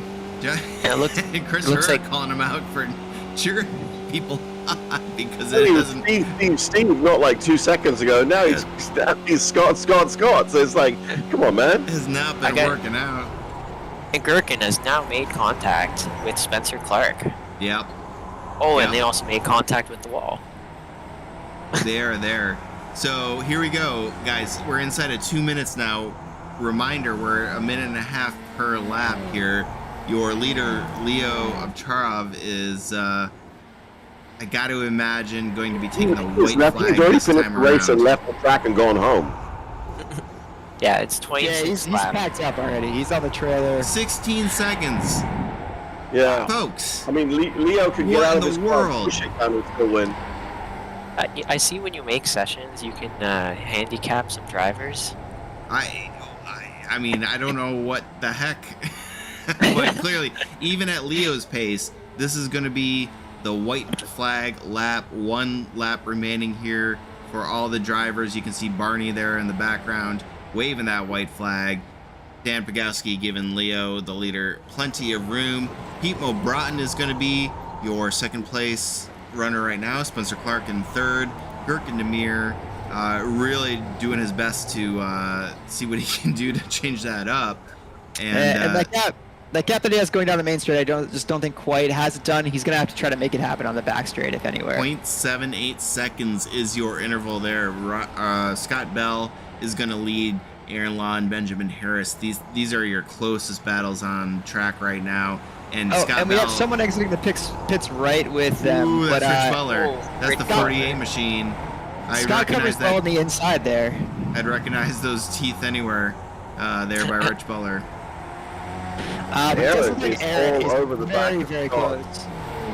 Yeah, the battle to watch is definitely with Aaron and Scott right now.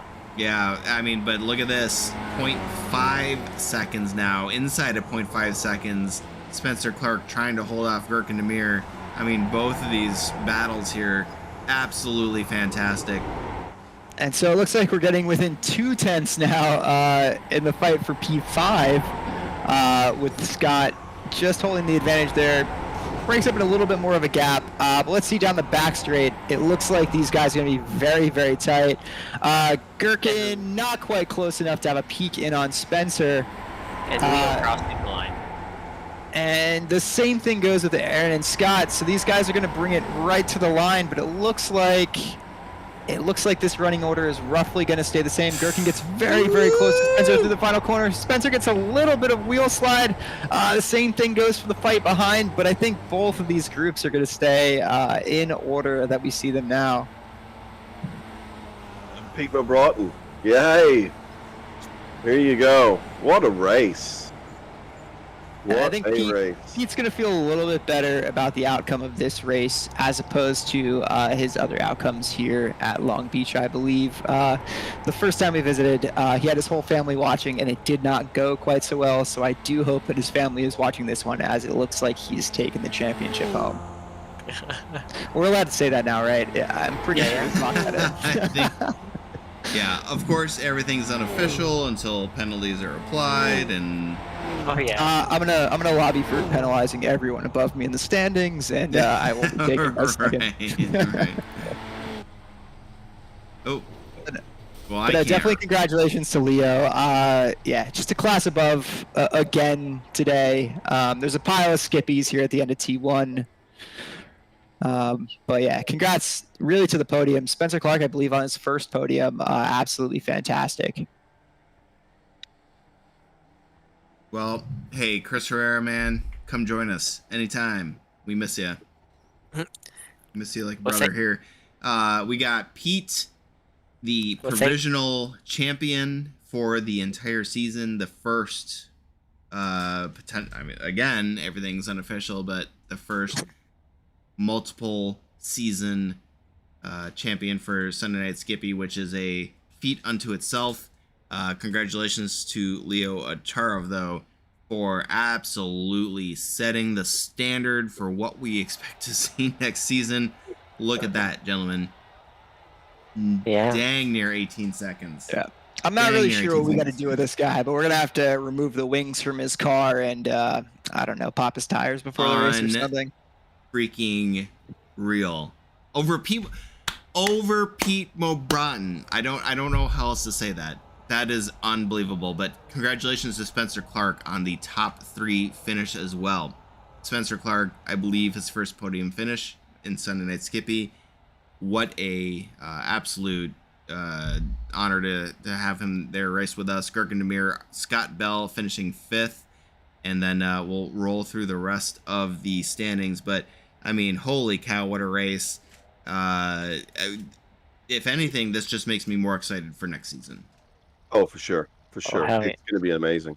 Yeah, absolutely. I mean, it's really going to be a fight to try to figure out how to match Leo, I think, here. But I also do want to give a shout out. I mean, Steve Dewar, I know, hit the wall, didn't quite end up where he wanted to be, but still to hang on to a P13 there, I think, is also a really, really impressive feat. And he was doing a fantastic job pushing for that podium. So I do want to give him a shout out for what looked like a very good 100%. race.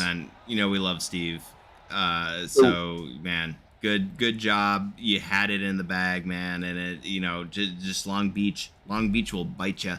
It's a tough track, and I love it. And like I said before, I went into my very first Indy Pro league race ready to go. I had practiced. It is probably the most I've ever practiced for a single race ever here at Long Beach. And that's the exact same turn that I ate it. Yeah. Well, look, let's bring Leo in and see what he has to say for himself. Oh, we got Leo. Hey, Leo, can you hear us?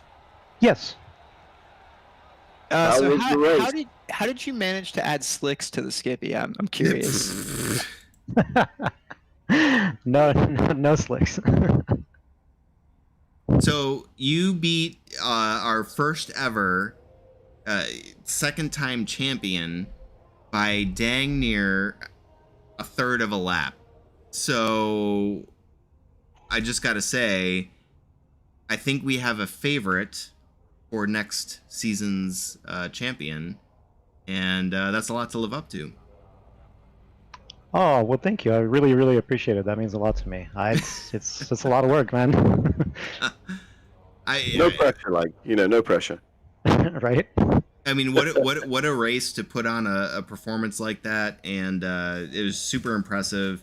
I mean, we talk about a lot of these guys. You were racing against some of the best guys here on the service in the Skip Barber Formula 2000, and you just made it look easy. And in addition to that, you know, one of the things that we don't talk about very often is that you had to do a pit stop, which is not anything that you have to do in the normal official public races.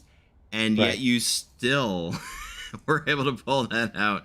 So like, just going into next season, I don't want to put too much on your shoulders, man, but you're clearly, you've got the pace for it. What's your approach going into it? Well, for at least for next week, I know that I'm gonna be taking a week off. I spent a lot of time on this game, and I value my time off, so I won't be touching really anything for about a week, just to decompress and to, get fresh again.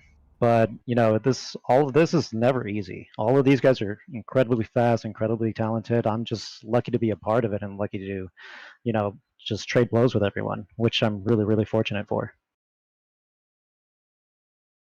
Yeah, and hey, if you ever want to learn pit strategy stuff and fueling, and let me know. Hit me up. I'm willing to teach you. Yes, I definitely need more work with pit stuff for sure. There's a few I people don't on know. the service that would disagree with that Yeah, particular there's a lot of statement. people. I'm gonna lobby to kick Michael out of the league, so we don't have to have him teach you that. Listen, Just take a full tank every time, you'd be good. part of the learning curve of the league is you got to figure it out.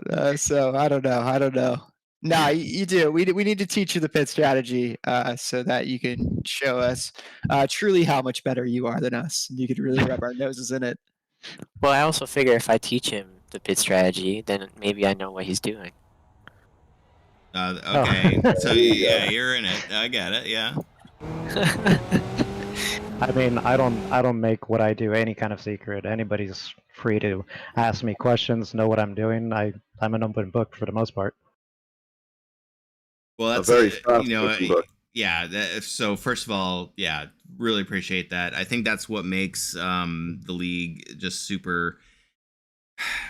I don't want Fun. to say it's completely different, but the amount I've been in a lot of leagues in iRacing, and the amount of cooperation and just willingness to help other people is just above and beyond what you see in Sunday Night Skippy versus other leagues. I tried to replicate it in other leagues, and it's just you want people to compete and get help each other get better, and I think that's what you're able to do in the leagues in iRacing. It's not something you're going to get in just racing public, races. So we really appreciate that, Leo, and look forward to your future success here and bringing home some trophies. That would be lovely. Thank you so much. I appreciate it. Awesome sauce, mate. Anybody watching for you tonight? Any shout outs you want to give? Yeah, everybody from Shake and Bake, Steve, JR, Barry, Jeff, Joshua, all those guys in the group, like they're there to help me out. I'm there to help them out, and it's fun having like a nice tight knit group like that. It's really been a pleasure and a blessing. And also to Jeffrey, I missed you out there, man. I wanted you out there so bad. Wheelbase should be here just in time for week 1 next season. So I'll be back. Nice. Good. Awesome. All right, Leo. Hey, thanks a lot, man. I'm looking enjoy your week off, and we look forward to seeing what you can do going into season 8. Yeah, have some downtime. Maybe forget some things. There you go. All right. That was. Cheers, man. Congrats on the win. Thank you, bud. Thank you, everyone. So Really that was good. Leo, Hey. the winner of the race there. Yeah, I want to bring in real quick before we forget him, because we didn't give him a chance between races. But Alan Paris is joining us now in the booth. Winner, again, unofficial, but presumptive, season 7 SF2. Oh, not season 7 for SF2, but at least the season champion for SF2, and just a real great performance all around. Had a really great battle with a teammate / brother-in-law, which I guess I was not tracking on until I saw the comments there. And also, dad to be here shortly. So, like, you got a lot of stuff going on, man. I don't know how you maintain concentration through all of that. Yeah, I mean, I think we were lucky. Our future daughter is delayed by at least a couple hours, so we'll see when my wife goes into labor. But yeah, it was super patient wife is probably the biggest shout out, and super excited for the new one to come. And yeah, I think I need to get a slower brother-in-law because Chris is the last 5 races has been on fire, so he's made it hard for sure. Well, I got to know, what is the mentality? Because you guys were in the Discord together. We saw that. We didn't not see that. So I thought for sure you guys would be coordinating, taking it easy on each other. But it did not appear to be the case. We saw many examples of where you're pushing each other throughout. So talk us through what that was like. Yeah, I mean, I think we probably try to start mature and thinking big picture, but then I think so. My brother-in-law and I raced go-karts several years ago together. So, when we jumped on this, I think we're teammates first, but then I think once we're in a battle, I think we probably lose our maturity and maybe take too many risks. But it was super fun at the end. Those last kind of 5 laps of the race was a blast. I saw him playing line chicken with you at the end. How was you really drag racing and try to catch him out on that one, right? Well, I thought he was running out of fuel, so I was going to try to take the win if he did. So I was going full out to try to pass him. I was not going to let him have it easily. So I thought he was running out of fuel, but I think he was just dancing and wanted to get a photo finish at the end. Well, you guys put on a fantastic show, and definitely congrats for the championship. Regardless if it's SF1 or SF2, it's not an easy feat. Thank you, I appreciate it. Yeah, this league is amazing. When coming into iRacing, you spend time in the public league and everything, and this is exactly what I wanted to find in iRacing, and it's refreshing and a great group of people to race with. The respect and the talent is awesome, and it's just been a fun 12 weeks. Well, glad you're enjoying it, sir. That's what it's all about. I also believe the rule for SF2 is that once you're champion, you cannot come back. Isn't that the case, Mr. Worrell? Yeah, once you win SF2, you're out. You have to now run SF1 only. Yes. Oh, man. Well, this is going to be humbling. Yeah. So, I mean, knowing that now, kind of what are your prep steps for next season? What are you trying to dig in on? Where's your one weakness you really want to improve? Well, I think poorly timed with a new addition on the way to get better at weaknesses. But yeah, I think, I just got to spend more time in the car. I think, continue to be smoother. And, when you look at some of the fastest people there, they make it look so easy and, slowing and fast out and being smooth, and just needed to be patient is what I really need to focus on. A lot of room to improve. So excited to race with people in SF1 next season and to learn from them, because there's a lot to learn. And congratulations on the pending arrival of your daughter, who I know you're going to call something like Sarah Natalie Sue or Susan Natasha. Oh, you were making that up. You were making the names up. Yeah, of course I was. Oh my gosh. I should have known. I heard this. My wife was giving me an update that we now have new names that we have to give our daughter. So Long Beach. Yeah. Yeah. Well, I don't think you can call it Long Beach. I think that's a bit harsh, because everybody's going to be like, right? But I think Sarah Natalie Sue would be good. Something with the Long Beach initials, though. Something with L and B, and then you could always kind of point to it as there you go. I don't know. My only win of the season was in Snetterton, so I don't know if that's a good first name, but that is an S. Yeah, that sounds like every time you say that, you'd have to be like Gesundheit. Yeah, exactly. I'm trying to work the whole SNS naming convention. No, but his last name is Paris, so like you got to be. I mean, maybe like Sarah Skippy. Maybe a middle name Skippy. I don't know. I'm just. This is going to go great. You never ever go to Australia with the middle name of Skippy, okay? Yeah, she definitely won't get made fun of in school at all with any of those names. Well, Sarah Natalie Sue Paris. I think that trips off the tongue nicely. Congratulations, anyway, Alan. That's awesome on the win. Awesome on the season win, and please tell your wife from all of us here in Sunday Night Skippy. Enjoy it.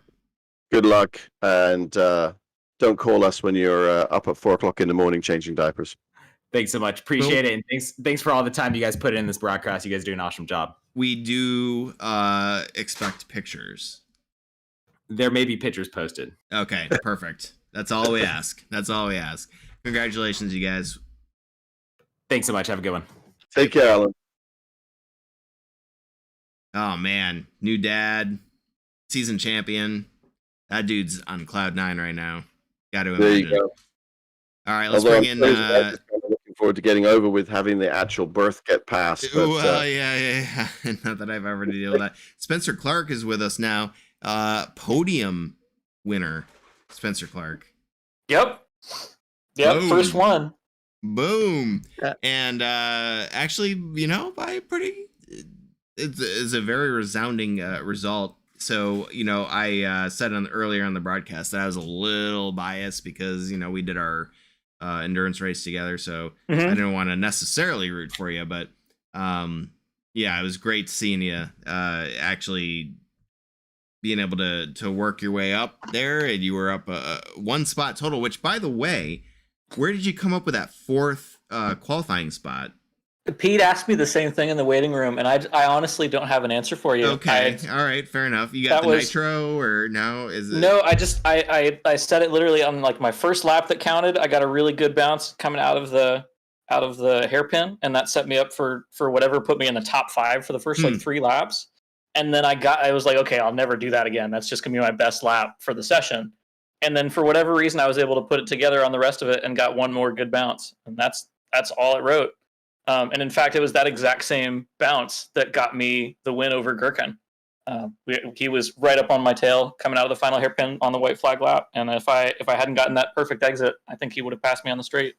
So you're saying I need to find this bounce? Yeah. Instead of trying to track out like you want to, if you like take the corner super sharp, you can get right back on the power like at the moment that it turns. And it's probably not as fast as the right way of doing it, but it was fast enough for me. Hey man, well you were pretty quick out there. I was really excited to see you qualify P4, and then unfortunate that Carl had his incident, but you got to be there to collect other people's mistakes, and you were right there to do so, and then to hold on to it with some pressure had to feel really, really good. For sure. No, as soon as I saw Gherkin behind me with 3 seconds, I said that's not going to stay that way. So I was really happy to be able to hold him off as well. Well, man, I'll tell you what. I think this was a long time coming because you got the pace. You're a very fast driver, clearly. Where do you rank Skippy in the cars that you feel like you're fastest at? Because we raced absolutely together. Yeah. Skippy's absolutely still the top. It's the one where if I'm learning a track for the first time, I'll hop in that car and try and make sure I'm good there first. Figure out. Yeah. Okay. All right. Yeah. I'm that much more comfortable in the car than I am with any other car. I don't have a car that's quite as second nature to me as the Skip Barber is just yet. Well, it was on full display tonight. Yeah, I was saying a little bit earlier that sometimes it just takes one of these races where you kind of put it together to get on the podium and something kind of like unlocks and you kind of just like feel a little bit more comfortable approaching the race. Do you think this is going to do that for you? Are we going to see you on the podium more? Because I want to see you on the podium more. I would really like to be on the podium more. I think that just is completely up to the entire field. As we all know that everybody's kind of raising the bar around here, and I'm happy to be a part of that problem. and trust me, we're happy to see you become a problem. Yeah. Well, hey, man. Yeah, it was a hell of a show that you put on tonight, and if it's any indication for what's in store for next season, awesome. Personal note, if you want to race any more GT3, let me know. That was a lot of fun. Totally. Absolutely. But, outside of that, man, you got anybody you want to give a shout out to? I just want to give a shout out to my whole stream team and teammate, Brian Perez, who was back there in the order somewhere tonight. But he had a heartbreaker tonight. Yeah. I would just want to go out there and say that I probably still wouldn't be streaming without Brian Perez. So thank you to him, and thank you to everybody who turns out and watches the stream occasionally. That would be twitch.tv/Anderson, but spelled real funny, ANDRESEHN. But swing on by. We're streaming 3 nights a week and hopefully doing a lot more GT3 and other cars that aren't Skippy as well. So Awesome, man. Yeah, well, I'm gonna come up with a way to be able to promote people's streams here on the broadcast real time. But one more time for everybody, what was the Twitch channel? Twitch.tv/Anderson, ANDRESEHN. Perfect. And I like to watch his streams as well. So if you guys like watching iRacing, check him out. There you go. There you go. Nice one. Appreciate it, fellas. Thank you so much. See you. All right. Let's bring in Charlie McCarty here on mute. Who does that leave us with? Pete and Broughton, maybe, hey? I know. Hi, guys. Oh, Charlie McCarthy. Charlie McCarty. All right. Well, I don't want to take a ton of time. I just wanted to thank you guys for amazing broadcasts. You guys do such a phenomenal job. It's my second favorite part of Sunday is watching you guys. What's the first? Racing SNS, dude. Oh, okay. All right. Fair enough. You got away with that one, Chris. You got away with that one. Yeah, love to hear it. Love to hear it. Well, listen, man. Looked like a pretty solid season this season. What's the goal for next season then? Less mistakes. I put in a lot of practice, but got some race mistakes, and I feel more comfortable being closer to the cars, especially due to the fact that it's league mentality that I feel like I can trust everybody there. So I think that's going to be better next season. That's my goal, is to be better around other cars and don't make those small mistakes that cost me. I love it. Finishing consistently is a big key to finishing well. Yeah, absolutely. I think that's part of you were talking about the league mentality thing is, you're gonna run into issues on occasion, but there's a level of accountability there that's what we're ultimately aiming for, is just, hey, let's all race close, let's all race clean, and we're going to do our best to set the rules in such a way that it rewards clean racing and punishes people who push it a little too far.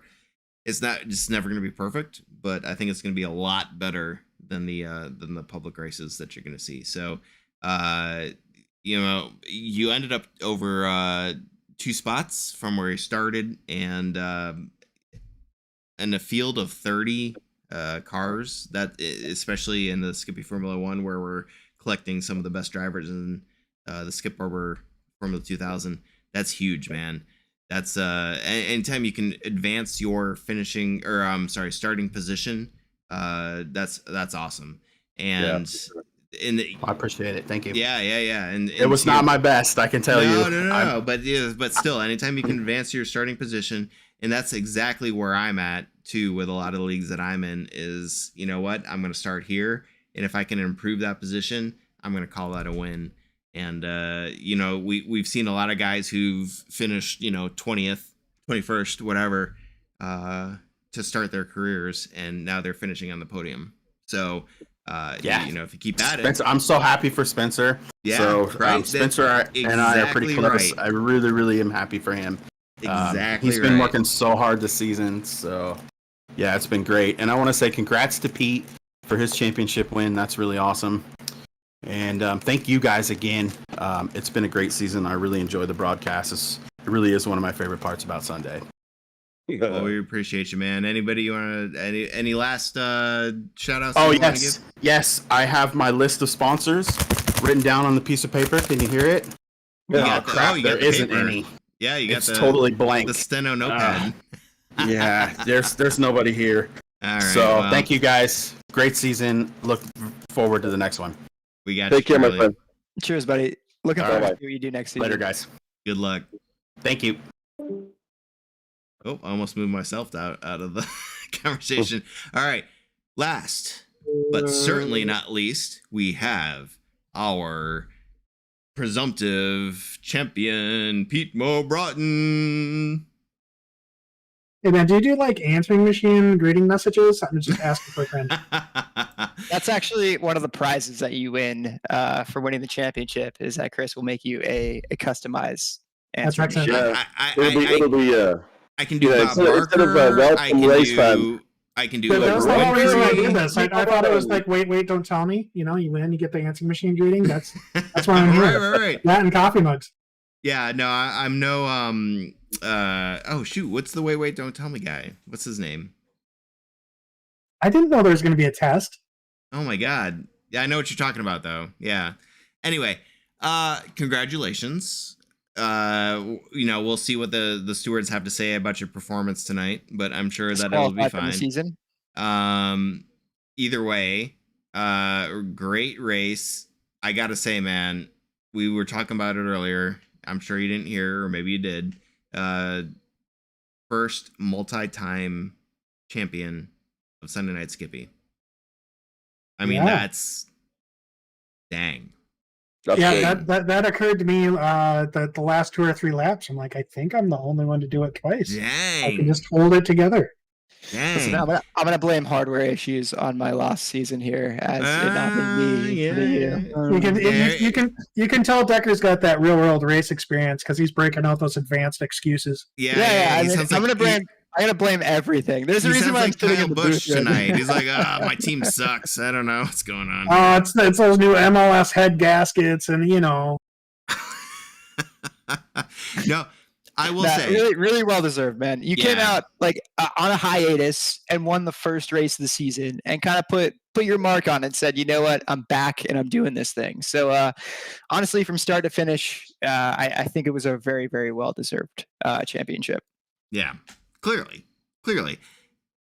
I gotta say, man, let's pop some champagne and enjoy this moment because Leo has got your number. I think I think I'm kind of hoping to get his number pretty soon to get some training. But yeah, that's definitely, we were talking about that in the waiting room. Leo popped in, and it's a really good illustration that no matter how fast you are, it doesn't stop. The process of continually trying to improve doesn't stop. It's the same kind of work. It's the same heads down effort. But going back to season 1, season 2, a lot of those guys that are in the top 10, top 20, today, I remember all the Discord chat like, there's no way I'm ever going to be that fast. You just get out of here. You can't even, the good natured ribbing of people just not being able to wrap their head around that kind of pace. And now, we got 10, 20 people that are on pace every single race, and, bringing in those faster and faster elements just pulls everybody up. So I'm looking forward to next season and, seeing what we can do to kind of collectively keep moving forward. Cheers to that, man. We gotta figure out Leo's voodoo magic. That's for sure. But yeah, man. I mean, honestly, coming into the season with a season off, did you expect to be able to come back and do this? Not at all. Nope. So my goals, and I had talked to Chris about it before I even jumped in the car for the first race. I was going to be pretty happy with the top 10, right? Because I didn't have the time to put in that heads down work. Being out of the car, I hadn't actually driven at all in 3-4 months before the season started, because I had moved the family to another state and all that. And with this field as strong as it is, no, I did not expect that at all. I would have been very happy with top 10, but even happier to get one of those swank trophies. So Pete, I mean, the question that I've got really in my head is, I mean, with the speed that Leo seems to carry through these races, he is so far out there. What are you going to need to do to tweak your racing to the point where you're back behind him? Because I mean, he had gapped the entire field by almost a quarter of a lap. Yeah, so it's really the same answers again. Going back talking about how did those guys, come up to me and Draki and Bowers and Decker. How did all these guys suddenly get up to our level?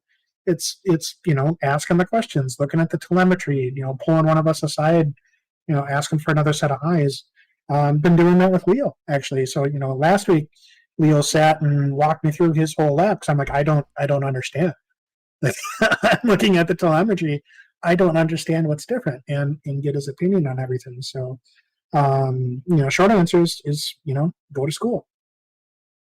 Wow. Well, it's gonna be fun to see how this thing all rolls out over next season, and how we can get that whole front pack all up all up in Leo's gearbox, or preferably in Leo's grill, and see you guys all at the front of the field once again battling it away, because it's so much more fun when the driving is that good, that we really see, the folks at the front fighting for position. And I guess for you guys as well, I mean, it makes it feel so much more worthwhile if you win through a huge fight, right? Yeah, well, I mean that's already how it is. The knives always come out, and these are really really quick guys. But yeah, it's fun to have a target that's far out to be able to reach for.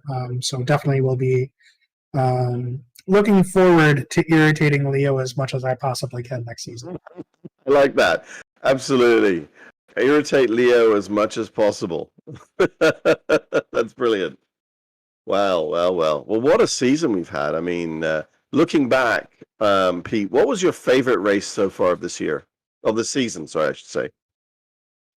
Oh man, that is a tough one. I actually did really like that first race. It was just feeling that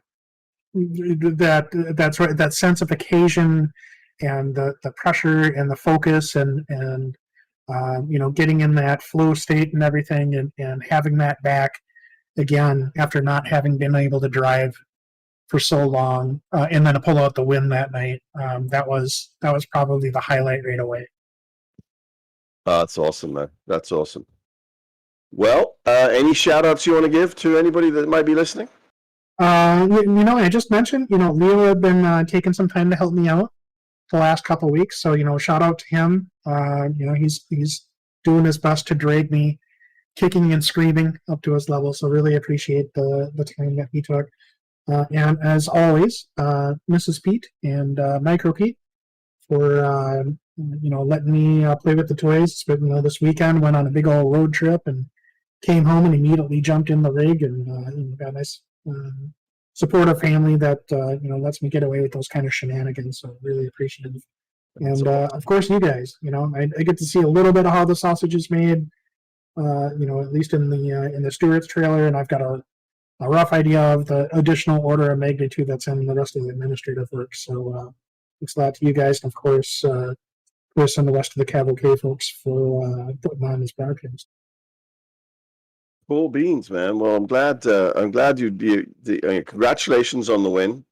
Super, super well done. Congratulations on the win for the season, obviously. And like I say, it'd be so good to see you and Leo and the other guys all at the front fighting over. Let's see who can do it for next season. Absolutely, looking forward to putting on a show. Brilliant, Chris.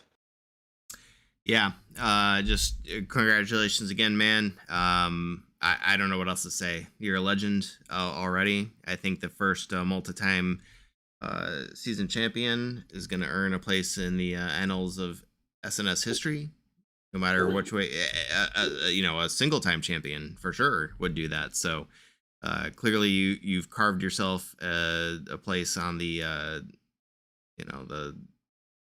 history books. So congratulations. We love watching you race. You do a great job, and I love that the fact that we are going to make ourselves even better moving forward. I mean, you are looking at somebody else and being like, "Hey, how can I learn from them?" I think is just a testament to the level of competition that we have in the league. And I'm kind of jealous, to be honest with you. I kind of wish that I had I was racing, because you guys clearly have a huge amount of respect for one another and learn a lot from one another. And I just want to be a part of that to some small extent. I'm glad that we can bring it, some value to the league by broadcasting, but it's amazing that we got this group of people here that we race with every Sunday night, and yeah, Awesome. Well, Pete, we'll see you next season. Week 13 is going to be amazing, I think. And other than that, we'll wish you the best of luck for another season championship. But you got your work cut out for you. I sure do. But thanks again, guys. Appreciate it. Take care, Pete. We'll see you. Congrats again, man. Well, all right. So we got to get rolling. I got to get rolling. I'm going to give everybody one last chance. I know normally this is the podcast we promised it in October. We don't have to worry about it. Yeah, we do not have that luxury tonight, unfortunately. But I just want to say, well, you know what? I'll save my comments for last. I think that, we've got a lot of great people who are adding a lot of value to this league. We've obviously got a lot of great drivers. We've got a lot of great people who, just kind of add in, week out, trying to make this little thing that we do a little extra special. We've got family and friends who support us in doing it. And, it seems, I got to admit, guys, it seems silly to some people. we use this simulator, whatever, the G word is a bad word, but I tell you what, it's brought a lot of joy to me, and excitement and community and all those things, especially during a period where we don't necessarily get to hang out with the people that we love. So yeah, I just want to say that I'm super appreciative of every single one of you. Whether it's the person who shows up and finishes last place, or it's like the Jason Bices who put in the hours that nobody can count, and try to make this league better from any end of the spectrum. If you're participating in this league, I appreciate you. So that's basically what I wanted to say. But Ian, what do you got? Well, first of all, for someone who wasn't going to speak until the very end, I thought that was, I kind of jumped the shark there a little bit. Yeah. Oh, good Lord. Well, no, it's been this season, unfortunately for me, has been quite a challenging one in terms of work and finding time and getting stuff sorted out. So I haven't been able to race, unfortunately. I'm looking over at my rig and it's looking rather dusty because no one's sat in it for a while. But I have had when I've been able to, had some fun broadcasting. I really enjoyed it. So the races that I've been broadcasting on have been brilliant. They've been close. I've had a great time broadcasting the Formula V races on a Thursday night. Hopefully we'll do that more and more. I'd like to see a few more drivers in there. So if you fancy having a go, we're looking at a driver cap of about 20. Right now we're running at about 10. So if you're interested in having a go at Formula V, climb on in there. Week 13 should be fun. We've got 4 races planned, all at VIR, using various different tracks there. So that should be a bit of a hoot, and it will be both the Skippy and the Formula V on the track together. So if you've never driven Formula V and you want to have a go, then that might be a time to do it. And if you don't and you want to keep going in the Skippy, you could bring that along, and we'll do that too. So same time on a Sunday evening for the Skippy Formula 1 timing. So it will start, 7:38 o'clock for your practice, and then the race at 9. Starting at 9. So that should be good. Been fun. Looking forward to getting our podcast going again next month. Yeah.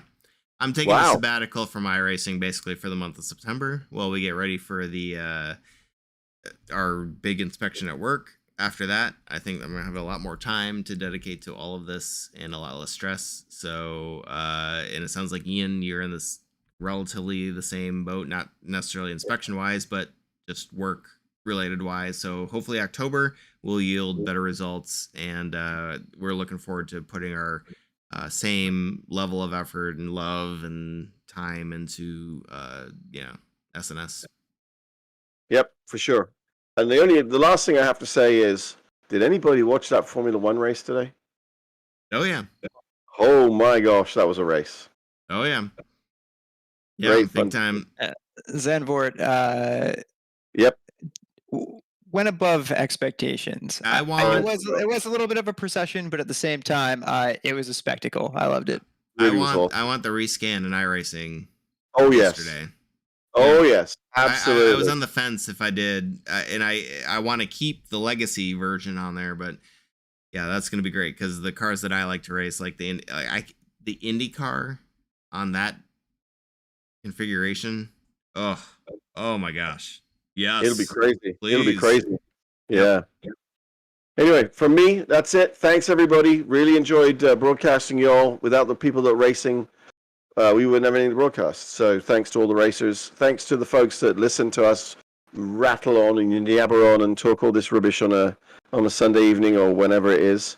And yeah, that's it. Thank you, I'm Ian. Jeffrey, what do you got?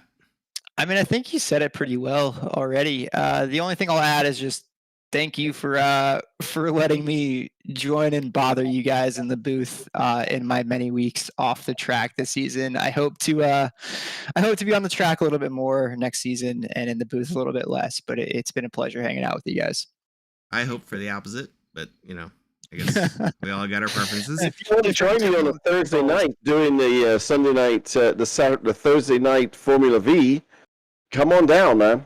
It has potential. I might have to drop in there every now and again and see that. What is the guy's name? Jason's something. I don't know. Biche.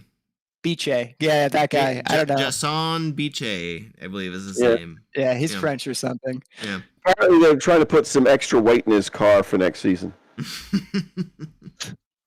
It sounds like we have that problem in a couple of leagues. There you go.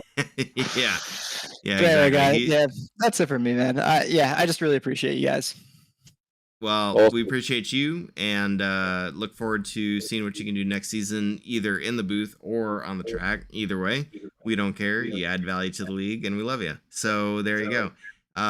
We hope that we can, I'm going to make my donation here to the trophy fund, if you will, because I think that's just awesome. The absolute, I can hear myself. Weird. The way those trophies look is fantastic, and I think it's just kind of just one of those other value added things to the league. That's great. If you put the work in. So a couple things that I wanted to say. It's interesting to me. What I get from people who have won the league championship is that following that season, they kind of say, "Oh man, I need to take a little bit of a break. Like I need to step back just a little bit." And I think that that's probably pretty accurate. And I think to me, what that means is that in order to win a championship here in Sunday Night Skippy, you need to dedicate your time, money, energy, all that stuff to winning the championship.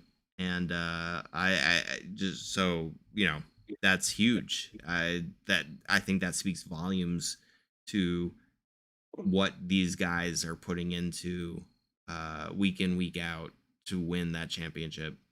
And it happens every time. Yeah, I would not be shocked if Pete Mobron says, "You know what, I need to step back a second and chill for just a few weeks." I 100% agree with that. Like last season, I could, if I wanted to stay on top of it, the only thing I was able to do if I wanted to be at the top of it that week was race Skippy only at least twice a night and try to figure out every night how to get faster. And I mean, with someone like Leo now leading the pack, I think it really is having to go back to that to catch up to him and to challenge for the championship next season. So I agree. I mean, I was exhausted at the end of last season. I'm exhausted at the end of this season, just trying to keep up with Leo in the couple of races that I was able to. So yeah, it's gonna be a challenge for whoever decides to take it on. It's just a testament to what it takes to win, and so of course Pete winning multiple championships now, the first of his kind, if you will. Amazing, just literally amazing, because that's the feedback that I get is like, okay, that was fun. I need to chill for just a little bit. So congratulations to Pete, and I look forward to seeing what's happening next season. Thanks to everybody who just watches the stream. We are doing our best to make the stream better. Pim Luth, Peter Lee, Jake Ashe, Ian Worrell. I mean, these guys specifically, though, I want to call out Pim Luth. You saw he took over for a lot of the races this season, and he took what I do and he just brings it to a whole nother level. I hope that we can continue that and continue to push each other for better and better broadcasts.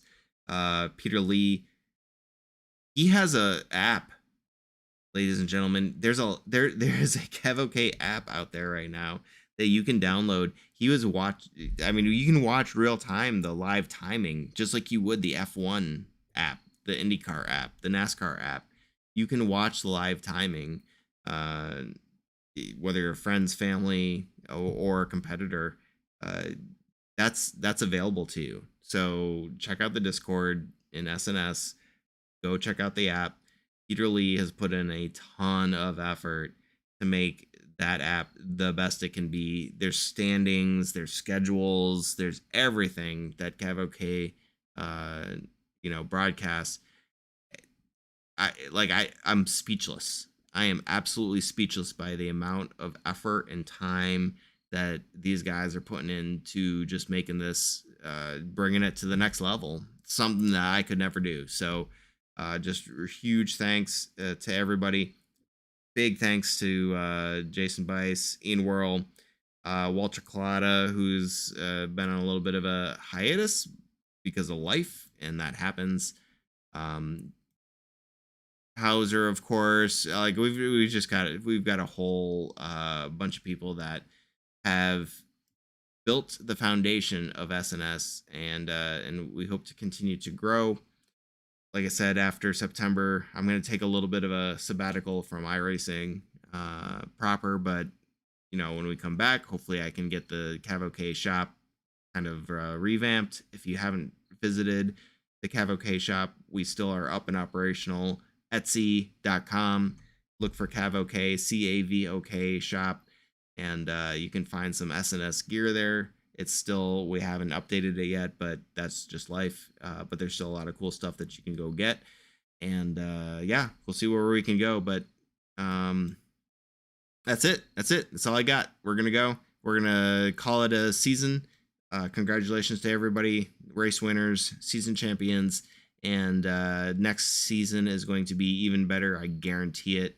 Stay tuned. And we hope to see you there. Take care, everyone. Later days, guys.